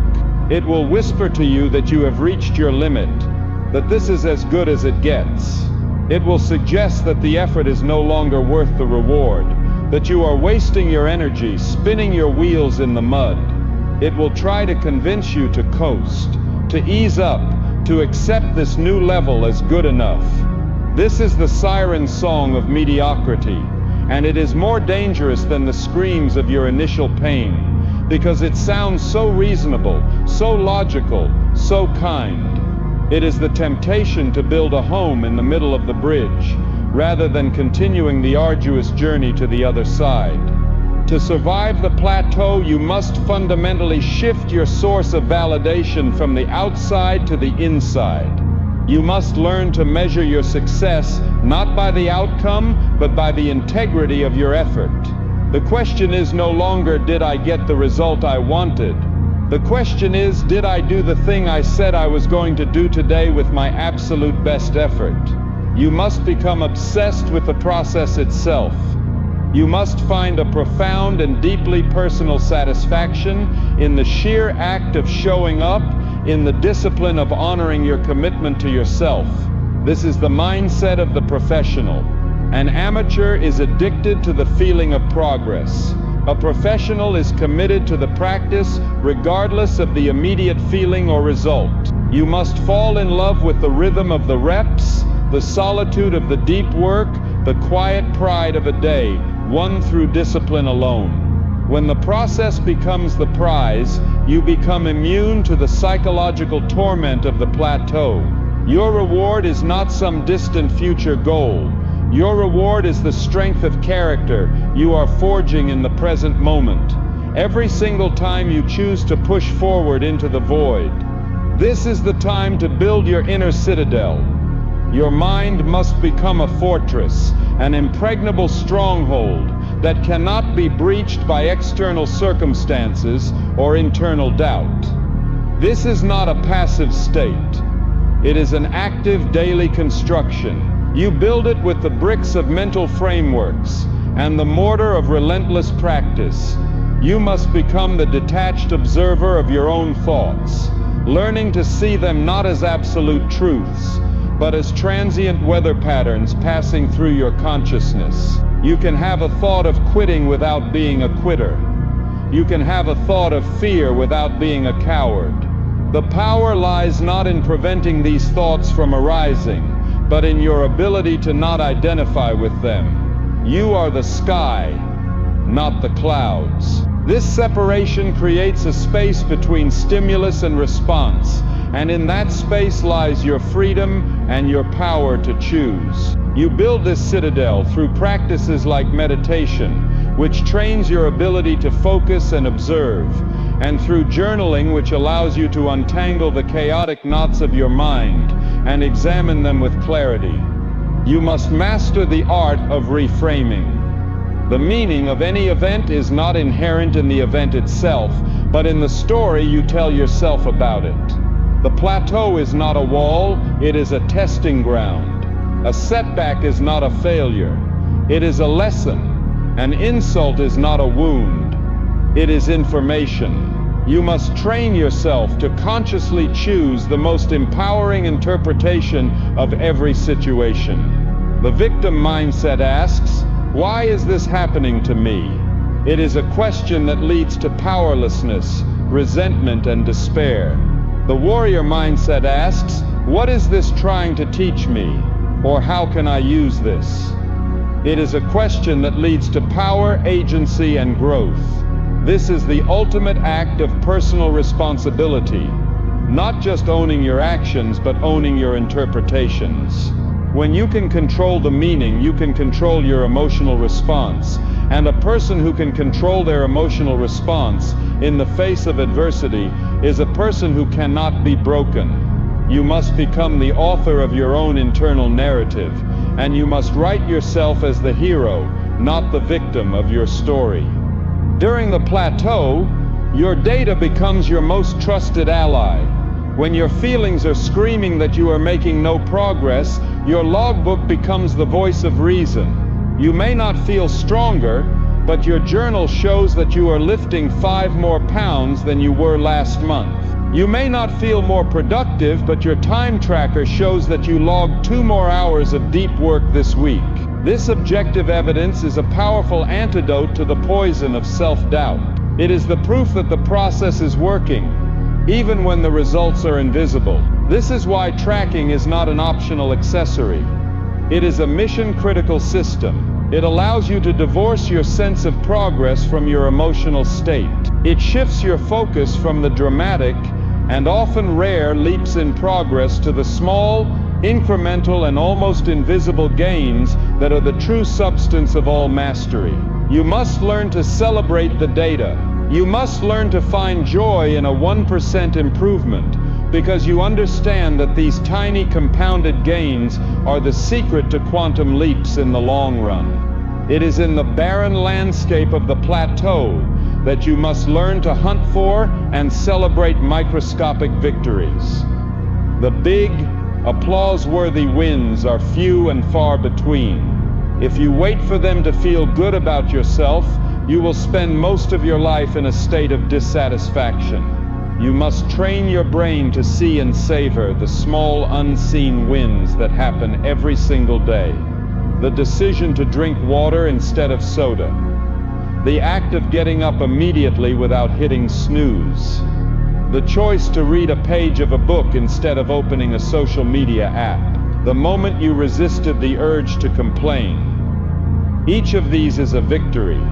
Each one is a rep for your new identity. Each one is a quiet confirmation that you are in control.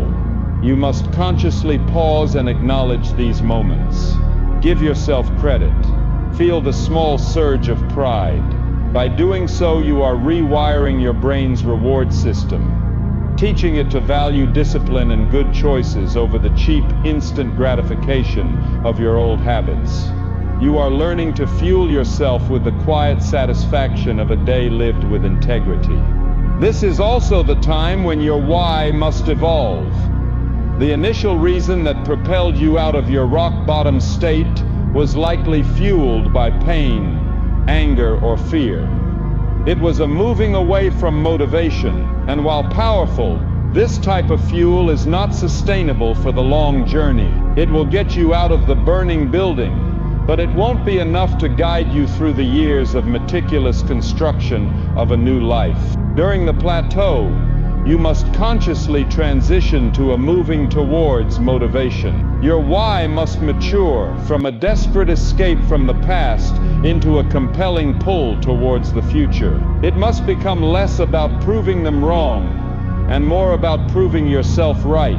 It must be less about the fear of who you were and more about the love for the person you are becoming. This requires deep reflection. You must reconnect with your vision, but this time you must infuse it with deeper layers of meaning, purpose, and contribution. Why do you truly want this? What good will it bring not just to you, but to the world? A purpose that is bigger than yourself is a purpose that can withstand any amount of struggle. You must be willing to introduce strategic shocks to the system. The human body and mind are incredible adaptation machines. If you do the same thing over and over again, they will adapt, become efficient at it, and stop growing. The plateau is often a sign of over-adaptation. The solution is to introduce a new, unexpected stressor. If you are a weightlifter, this might mean trying a completely different sport like swimming or rock climbing for a period. If you are a writer, it might mean trying to write poetry or a screenplay. This is not a distraction. It is a form of cross-training for your soul. By introducing novel stimuli, you force your mind and body to create new pathways, to learn new skills, and to break out of their comfortable efficiency. This often leads to a breakthrough in your primary discipline, when you return to it. As you come back with a fresh perspective and a wider range of capabilities, you must not be afraid to be a beginner again in some other area of your life. It is the humility of the beginner's mind that keeps you adaptable, creative, and primed for growth. During this long middle, your patience will be tested to its absolute limit. We live in a culture that celebrates speed and instant results, but mastery is a slow, patient, and often plodding process. You must cultivate the patience of a stonecutter who taps away at a rock 1,000 times without seeing a single crack, yet at the 1,001st tap, it splits in two. And you know that it was not that last tap that did it, but all that had gone before. You are tapping away at the stone of your potential every single day. Most of those taps will seem to have no effect. This is where faith comes in. Not a blind, passive faith, but an active, earned faith. A faith in the universal law of cause and effect. A faith that if you continue to put in the right kind of focused effort, the result is not a matter of chance, but a matter of time. You must trust the process more than you trust your feelings. You must trust your discipline more than you trust your doubt. It is here, in the quiet monotony of the plateau, that the true nature of your commitment is forged. Commitment is not a feeling, it is a decision that you make once and then manage every single day. It is the choice to be loyal to the promise you made to your future self, even when the initial emotional excitement has long since vanished. Anyone can be committed when it's exciting and new.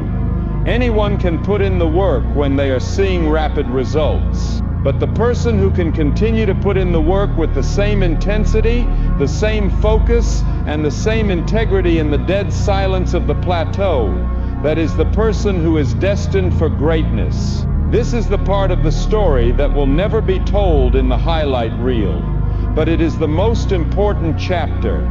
This is where you earn your victory. The final breakthrough is merely the public celebration of a war that was won in 1,000 small, unseen, and silent battles with yourself in the dark. This is the time to go deeper, not wider. Instead of trying to add more and more habits, focus on achieving a new level of mastery in the foundational ones you have already established. How can you make your workout 1% better? How can you make your deep work 1% more focused? How can you make your nutrition 1% cleaner? This is the practice of Kaizen, the philosophy of continuous, incremental improvement. It is a relentless pursuit of excellence in the smallest details. By going deeper into the process, you find new layers of challenge and growth, even when the overall structure of your routine remains the same. This keeps your mind engaged and prevents the boredom and complacency that are the twin assassins of long-term progress. You are no longer just building the house. You are now sanding the floors, polishing the fixtures, and perfecting every joint. This attention to detail is what separates the craftsman from the laborer. You must understand that the plateau is not your enemy. It is your greatest teacher. It is teaching you patience. It is teaching you faith. It is teaching you the difference between professional commitment and amateur enthusiasm. It is stripping away your reliance on external validation and forcing you to build an unshakable core of internal resolve. It is humbling you, reminding you that real growth is a slow and organic process, not a vending machine where you insert effort and get an instant result. The lessons you learn in this territory are the ones that will sustain you for the rest of your life. The person you become by successfully navigating the plateau is a person who is no longer afraid of hard work, a person who is no longer dependent on immediate feedback, a person who has cultivated a quiet, deep, and unshakable confidence in their own ability to endure. This is the true prize. The breakthrough you are seeking is not just on the other side of the plateau. The breakthrough is the plateau itself. This new battlefield, this higher altitude arena, demands a profound shift in your identity. You must now evolve from the fighter into the emperor. The fighter's mindset is one of desperate, scrappy, and relentless assault. It is defined by grit, raw effort, and a singular focus on taking the next hill.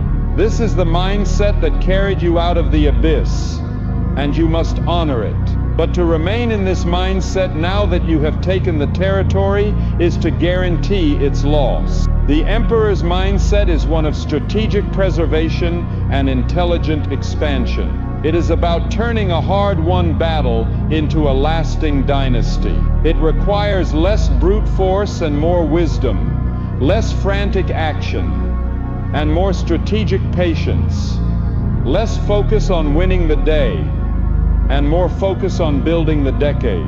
The war is no longer about survival. It is now about sustainability and significance. You have proven you can build an army. Now you must prove you can govern an empire. The first task of the emperor is to codify the principles of the victory. Your comeback was not an accident. It was the result of a specific set of actions, habits, and mindsets that you forged in the fire of your struggle. While you were living it, it was intuitive, a desperate and instinctual process. Now you must become the historian and analyst of your own success. You must sit down in the quiet and deconstruct your journey. What were the non-negotiable daily habits that created the most leverage? What were the core beliefs that kept you going through the plateau? What were the mental models you used to reframe failure and adversity? You must extract these principles from your experience and write them down. This is your personal constitution, your book of laws. This act of codification does two things. First, it provides you with a repeatable playbook, a system you can rely on to generate future success, rather than hoping you can just find that magic again. Second, it is the first step in building a legacy, as it turns your personal story into a transferable methodology that can one day be taught and used to empower others. With your principles codified, you must now build a system of accountability that is immune to your own ego. The greatest danger for any ruler is the isolation that comes with power, the echo chamber where no one dares to tell them the truth. As you become more successful, people will become more hesitant to challenge you. They will flatter you, agree with you, and shield you from the uncomfortable realities. You must deliberately and aggressively fight against this. You must build your own personal board of directors. This is not a group of yes men or cheerleaders. This is a small, carefully selected council of trusted mentors and advisors whose primary role is to hold you to the highest standard, to challenge your assumptions, and to tell you the truth, especially when it is difficult to hear. These individuals must be people who are not impressed by your success and whose values you deeply respect. You must give them explicit permission to question your decisions and to call you out when they see you slipping into arrogance or complacency. This external system of accountability is your greatest defense against the blind spots that your own success will inevitably create. You must now adopt the mindset of productive paranoia. The fighter is fueled by the desperation to gain something. The emperor is fueled by a healthy strategic fear of losing everything. When things are going well, the average person relaxes. The exceptional individual becomes more vigilant. You must actively hunt for the threats on the horizon. You must constantly be asking, what could go wrong? Where are we vulnerable? What is the single point of failure in our system? What disruptive force are we not seeing?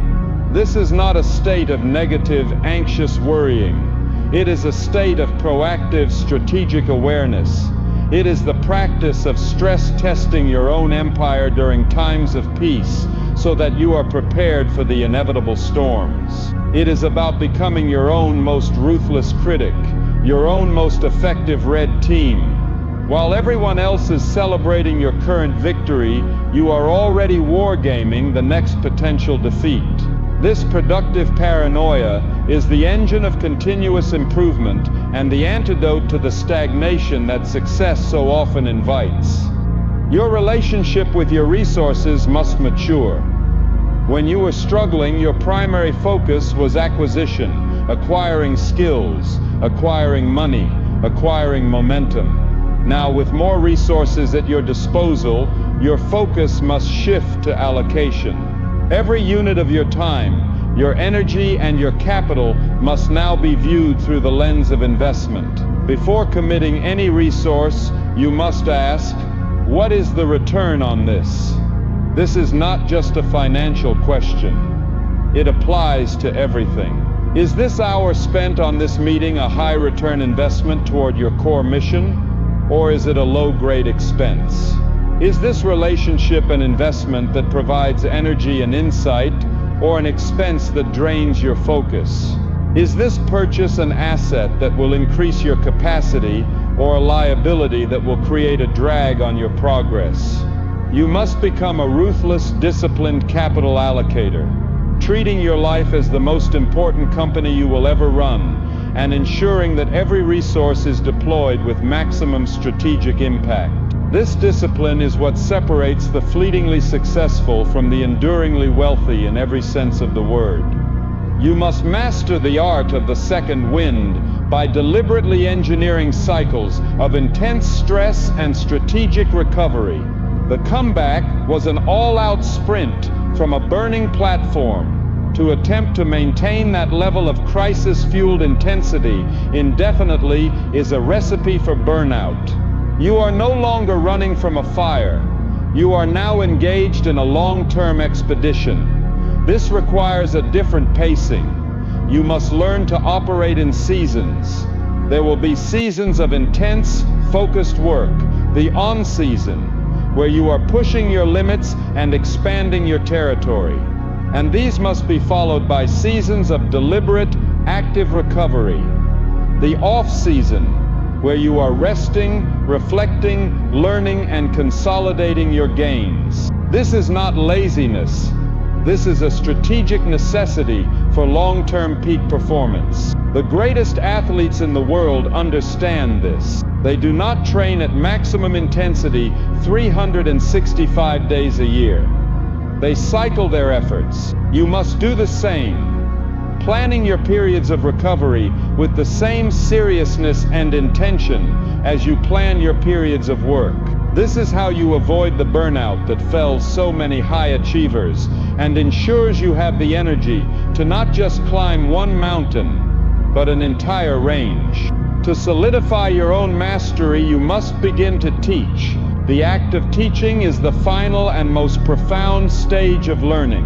When you are forced to articulate your principles to someone else, to break down your complex intuitive processes into simple, understandable steps, you achieve a level of clarity and insight that is impossible to gain through practice alone. Mentoring someone, taking someone under your wing who is in the same dark place you once were, is a powerful act that serves multiple purposes.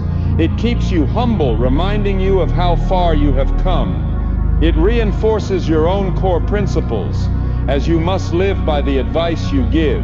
And it begins the process of building your legacy, of turning your personal success into a force for good that ripples out into the world. You are no longer just the student of the game. You are now becoming a coach. This transition is a critical part of your own development, forcing you to rise to a new level of responsibility and understanding. You must cultivate an unshakable core of inner peace that is independent of your external achievements. Your initial drive was fueled by a deep dissatisfaction with your circumstances, a healthy and necessary divine discontent. But if you remain in that state of perpetual striving and dissatisfaction even after achieving success, you will have won the world but lost yourself. You must learn to separate your sense of self-worth from your performance. You must find a source of peace and contentment that is not contingent on your next victory or your latest accomplishment. This is often found in practices that connect you to something larger than your own ambition, in nature, in spiritual practice, in deep relationships, in service to others. This inner peace is not a state of passive complacency. It is the calm, stable center of the hurricane. It is the quiet, confident core that allows you to continue to operate at a high level in the chaotic external world without being consumed by it. It is the ultimate source of your power and your endurance. Your definition of strength must evolve. The strength of the fighter was the ability to endure pain, to push through walls, to be relentlessly hard. The strength of the emperor is different. It is the ability to be flexible, to adapt, to show vulnerability, to have the courage to say, "I don't know," or "I was wrong." It is the strength to be patient, to play the long game, and to absorb short-term losses for long-term strategic gains. It is the strength to trust your team to delegate, and to let go of the need to control everything. This more nuanced, resilient, and adaptable form of strength is far more powerful and sustainable than the brittle, brute force strength of your former self. You must consciously cultivate this flexibility, this willingness to be soft when necessary, because it is the rigid tree that snaps in the storm while the supple bamboo bends and survives. The war against your own potential is an infinite one. Every time you conquer a peak, you are rewarded with a view of a higher one. The Emperor's mindset is one of embracing this infinite game. You are no longer motivated by the desire to win in a finite sense, because you understand that there is no final finish line. Your motivation now comes from a love of the game itself, the game of growth, of contribution, of becoming. You find joy not just in the achievement, but in the striving, in the perpetual process of closing the gap between who you are and who you are capable of becoming. This shift from a finite to an infinite mindset is the key to avoiding the post-victory emptiness that plagues so many successful people. You are not trying to reach a destination. You are committed to the endless and glorious journey of the climb itself. Finally, you must build a moat around your time and your core mission. As your empire grows, its complexity will increase. More people, more projects, more demands will all conspire to pull you away from the foundational work that created your success in the first place. The Emperor's greatest challenge is to fight the gravitational pull of complexity and to maintain a fanatical devotion to simplicity. This means constantly pruning, simplifying, and returning to the first principles you codified. It means having the discipline to protect large, uninterrupted blocks of time for deep work and strategic thinking. It means building systems and hiring people to handle the operational drag of your success, so that you can remain focused on your unique genius and your highest level contributions.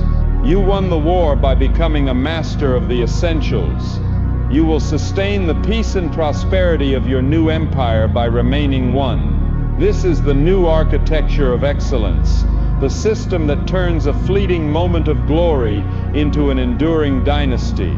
This new architecture of excellence, this intricate system designed to turn a fleeting moment of glory into an enduring dynasty, is a magnificent and powerful creation. But it is also a hollow one if it is built only for its own sake.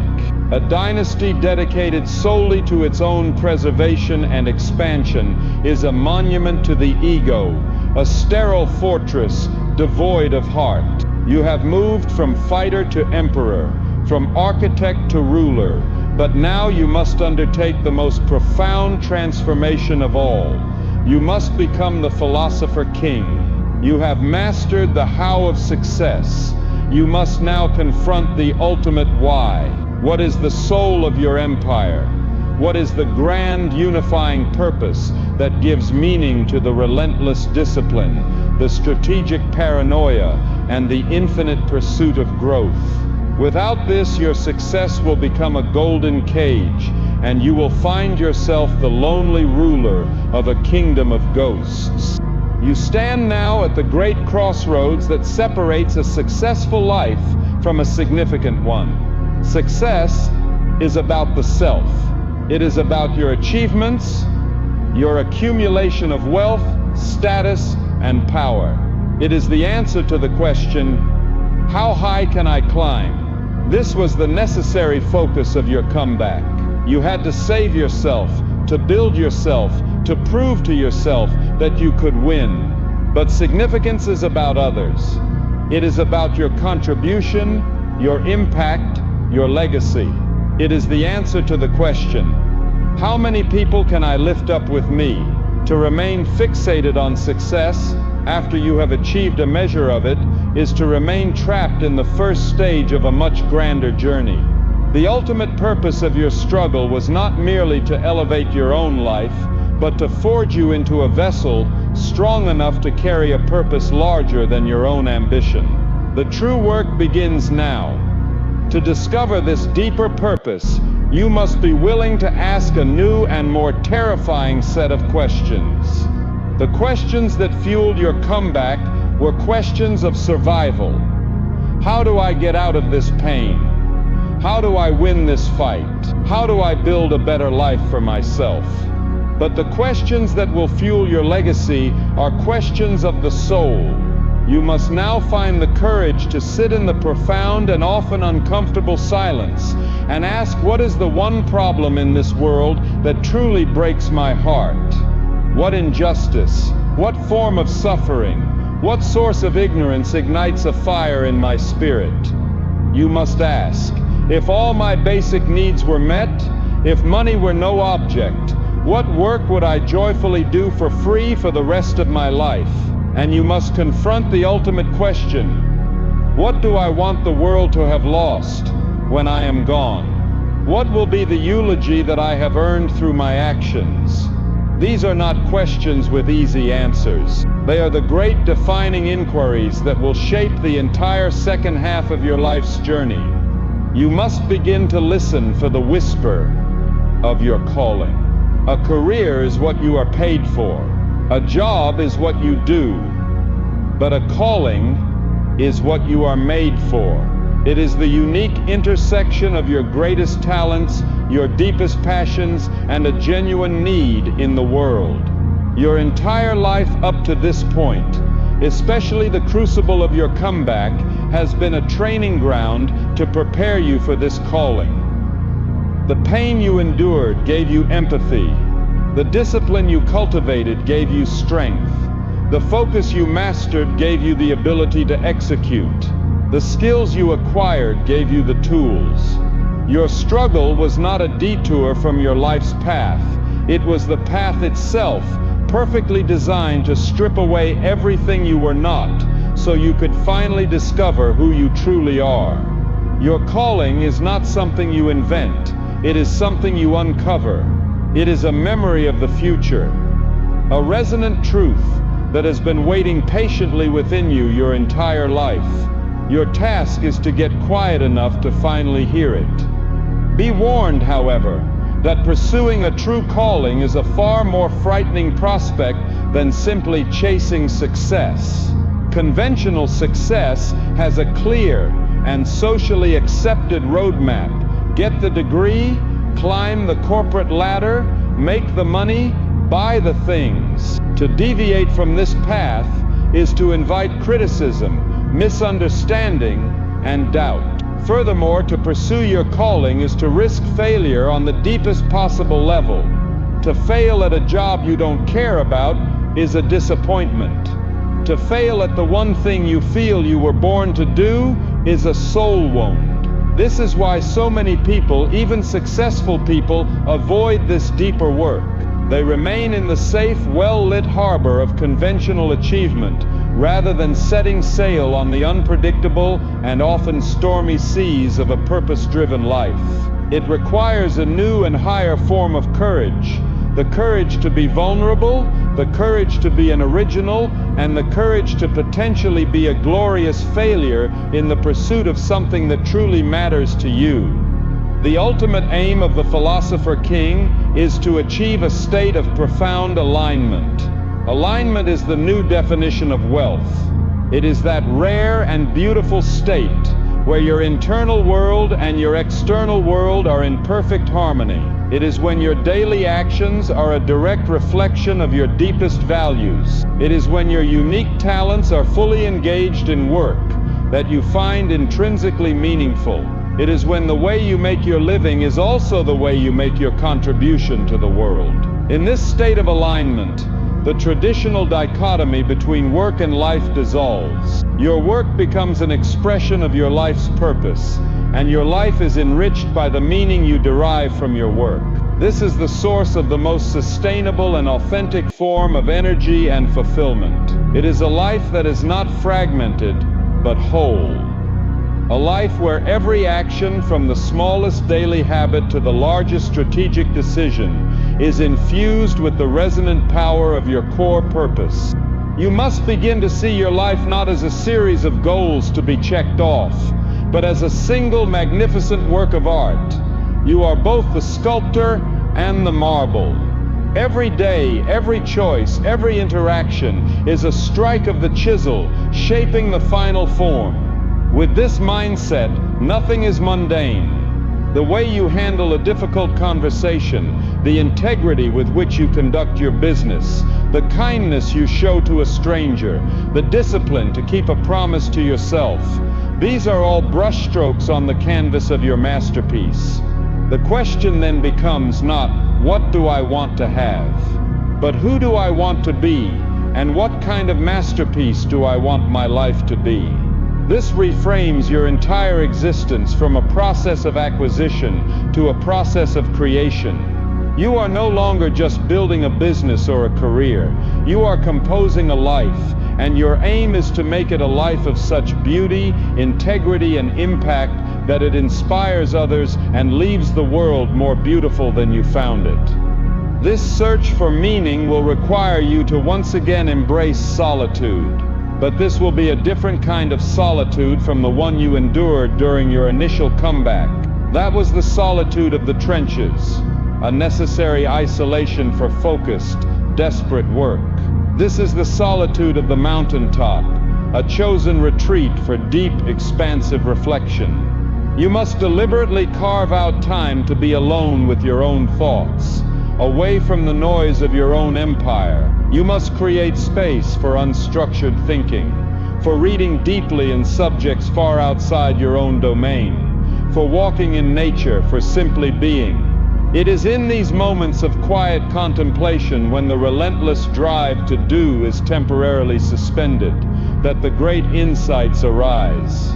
It is here that you will connect the dots of your own experience, hear the whisper of your calling, and receive the vision for the next more significant chapter of your life. This journey inward will inevitably lead you to confront your own mortality. The emperor who believes he is immortal builds monuments to his own ego. The philosopher king who knows his time is finite builds a legacy that will outlast him. You must engage with the reality that your time is the ultimate non-renewable resource. This is not a morbid exercise, it is the most powerful catalyst for a life of meaning. The awareness of death is what infuses life with urgency and significance.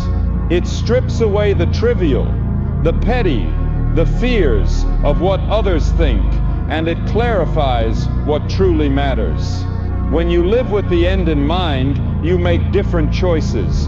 You prioritize different things. You take the risks you need to take, you say the things you need to say, and you love the people you need to love. The finite nature of your life is not a curse. It is the gift that gives your choices their weight and your actions their power.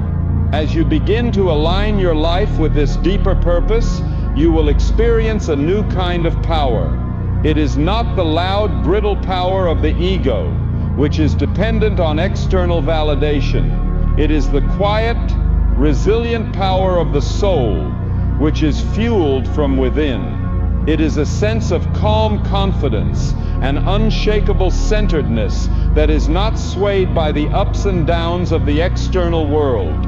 You are no longer trying to prove your worth, you are simply expressing it. You are no longer chasing success, you are allowing it to flow through you as a byproduct of your alignment with your purpose.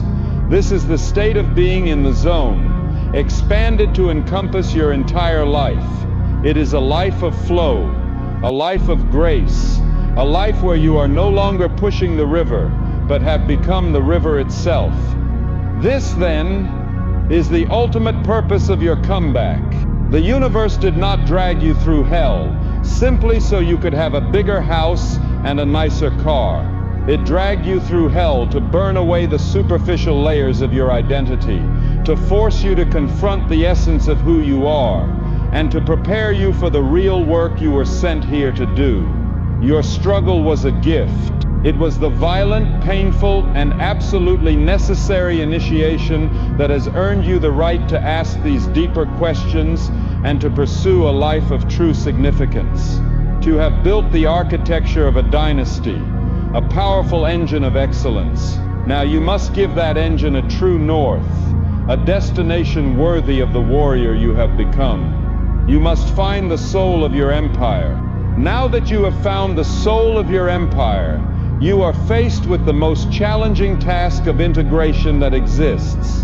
A purpose, however profound, is nothing more than a noble sentiment if it does not permeate the very fabric of your daily existence. It is one thing to feel the resonant truth of your calling in a moment of quiet reflection on a mountaintop.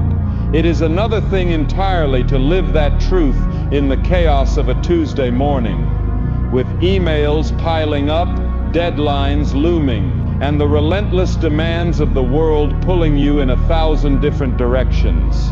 The grand vision you have uncovered must now be translated from a philosophical concept into a practical operating system. It must become the code that runs in the background of every decision, the lens through which you see the world, and the ultimate metric by which you measure your days. This is the delicate and demanding art of weaving your soul's purpose into the material of your life. Your purpose is not a destination. It is a vector.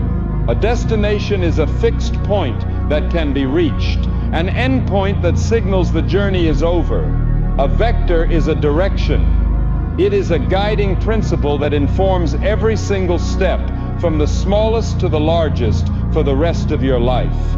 The challenge now is to align all the smaller vectors of your daily life, your habits, your projects, your relationships, your financial choices, with this one, overarching master vector. This requires a new level of conscious awareness. You must move from simply executing your disciplined routine to executing it with a why attached to every action. You no longer just go to the gym to be healthy. You train to build the physical capacity required to serve your purpose at the highest level for decades to come. You no longer just do deep work to be productive. You focus with monastic intensity to create the work that is a direct expression of your calling. Every part of the architecture of excellence you have already built must now be infused with this new, deeper layer of meaning. To make this practical, you must adopt your purpose as the ultimate litmus test for every choice you make. It becomes the simple, powerful, and non-negotiable filter through which all opportunities and demands must pass. Before you say yes to anything, a project, a meeting, a social engagement, you must ask the clarifying question: does this move me closer to the fulfillment of my core purpose? The answers will often be uncomfortable. You will be forced to turn down opportunities that are lucrative but hollow. You will have to disappoint people whose requests, while well-intentioned, do not align with your true north. This is the price of a purpose-driven life. It demands that you sacrifice the approval of the many for the integrity of the one. This filtering system will simplify your life dramatically. It will eliminate decision fatigue and create an incredible clarity of focus. You are no longer just managing your time. You are investing it, and your purpose is your sole investment criterion. A grand purpose, such as to empower others or to advance human understanding, is too vast to be acted upon on a daily basis. You must learn to break down your macro purpose into micro missions. These are tangible, measurable, time-bound projects that serve as the real-world vehicles for your calling. If your purpose is to empower others, a mission might be to mentor 3 specific individuals over the next 6 months, or to create a specific product that solves a specific problem for a specific group of people by the end of the year. This is the process of operationalizing your soul. It takes your magnificent abstract why and grounds it in the concrete reality of a what, a who, and a when. This is what makes your purpose real. It transforms you from a philosopher who thinks about changing the world into an operator who is actively changing one small piece of it. Right here, right now. You must always have at least one active, clearly defined mission that is a direct expression of your ultimate purpose. Your calendar is the most honest and accurate reflection of your true priorities. If you were to show a stranger your calendar for the last month, they would know exactly what you value, without you having to say a single word. Therefore, the integration of your purpose must begin with a radical reorganization of your time. You must schedule your purpose-driven work first. Here's are the big rocks, the deep work, the creative sessions, the strategic thinking, the actions that directly serve your core mission. These are scheduled into your week as non-negotiable sacred appointments before anything else is allowed on the page. All the other, less important tasks, the administrative work, the reactive emails, the shallow meetings, must then fight for the remaining scraps of time. The average person does the exact opposite. They allow their day to be filled with the urgent but unimportant demands of others, and then hope to find some leftover time at the end of the day for what truly matters to them. This is a recipe for a life of quiet regret. You must have the discipline to honor your own priorities in your schedule, even when the world is screaming for your attention. Once your purpose is clear internally and integrated into your schedule, you must learn to communicate it externally. A purpose that is not articulated is a force that cannot rally others. You must craft a clear, compelling, and authentic narrative around your why. This story is the most powerful leadership tool you will ever possess. It is what transforms employees from mercenaries working for a paycheck into missionaries working for a cause. It is what transforms customers from transactional consumers into loyal evangelists for your brand. People are not inspired by what you do. They are inspired by why you do it. When you can articulate your purpose with passion and clarity, you become a magnet for the right people, the right team members, the right partners, the right clients who are drawn to your mission and want to be a part of it. This is how you move from being a solo operator to leading a movement. The ultimate test of your commitment to your purpose will be your willingness to prune away the parts of your life that, while successful, are no longer significant. As you evolve, you will realize that some of the very things that brought you your initial success are now holding you back from your ultimate calling. This could be a profitable but soul-draining business line. It could be a high-status role that no longer allows for your most authentic expression. It could be a set of responsibilities that you are good at, but that no longer light the fire in your spirit.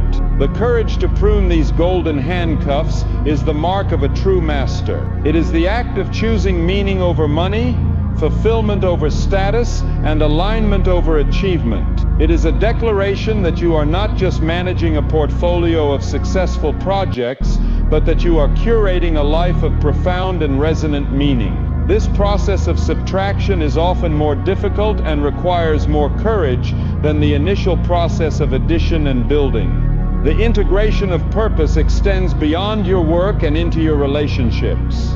A person with a clear sense of their own why interacts with the world differently.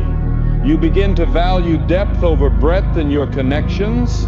You have less tolerance for superficiality and more of a craving for authentic, meaningful conversation. You become a better partner, a better parent, and a better friend, because your actions are anchored in a stable internal core of values, rather than the shifting winds of external pressures. Your purpose becomes a source of strength and stability, not just for you, a lighthouse that guides your own ship, but also for those you love, providing them with a clear and consistent light to navigate by as well.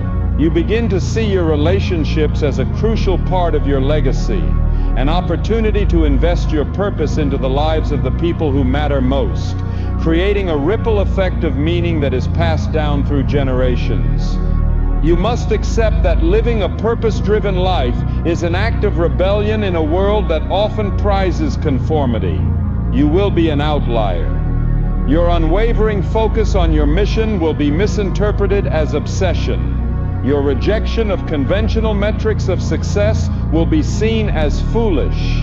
Your discipline will be viewed as extreme. You must be at peace with being misunderstood. The need for approval that you shed during your initial comeback must now be shed on an even deeper level. You are no longer seeking to fit into the world. You are seeking to create a new one, first within yourself and then through your work. This requires a quiet and unshakable self-trust, a deep inner knowing that you are on the right path, even if you are the only one on it. Finally, understand that this integration is not a one-time event, but a dynamic and continuous process of realignment. Your understanding of your purpose will deepen and evolve as you do. The way you express that purpose in the world will change with the seasons of your life. The practice is one of constant course correction. Every day, every week, every month, you must pause and ask, am I still on course? Are my actions still in alignment with my deepest values and my ultimate mission? This is the work of the conscious emperor, the philosopher king. It is a constant iterative dance between your grand cosmic why and the grounded practical reality of your daily what. This is the architecture of a meaningful life, a system designed not just for achieving excellence, but for ensuring that your excellence serves a purpose worthy of the warrior you have fought so hard to become.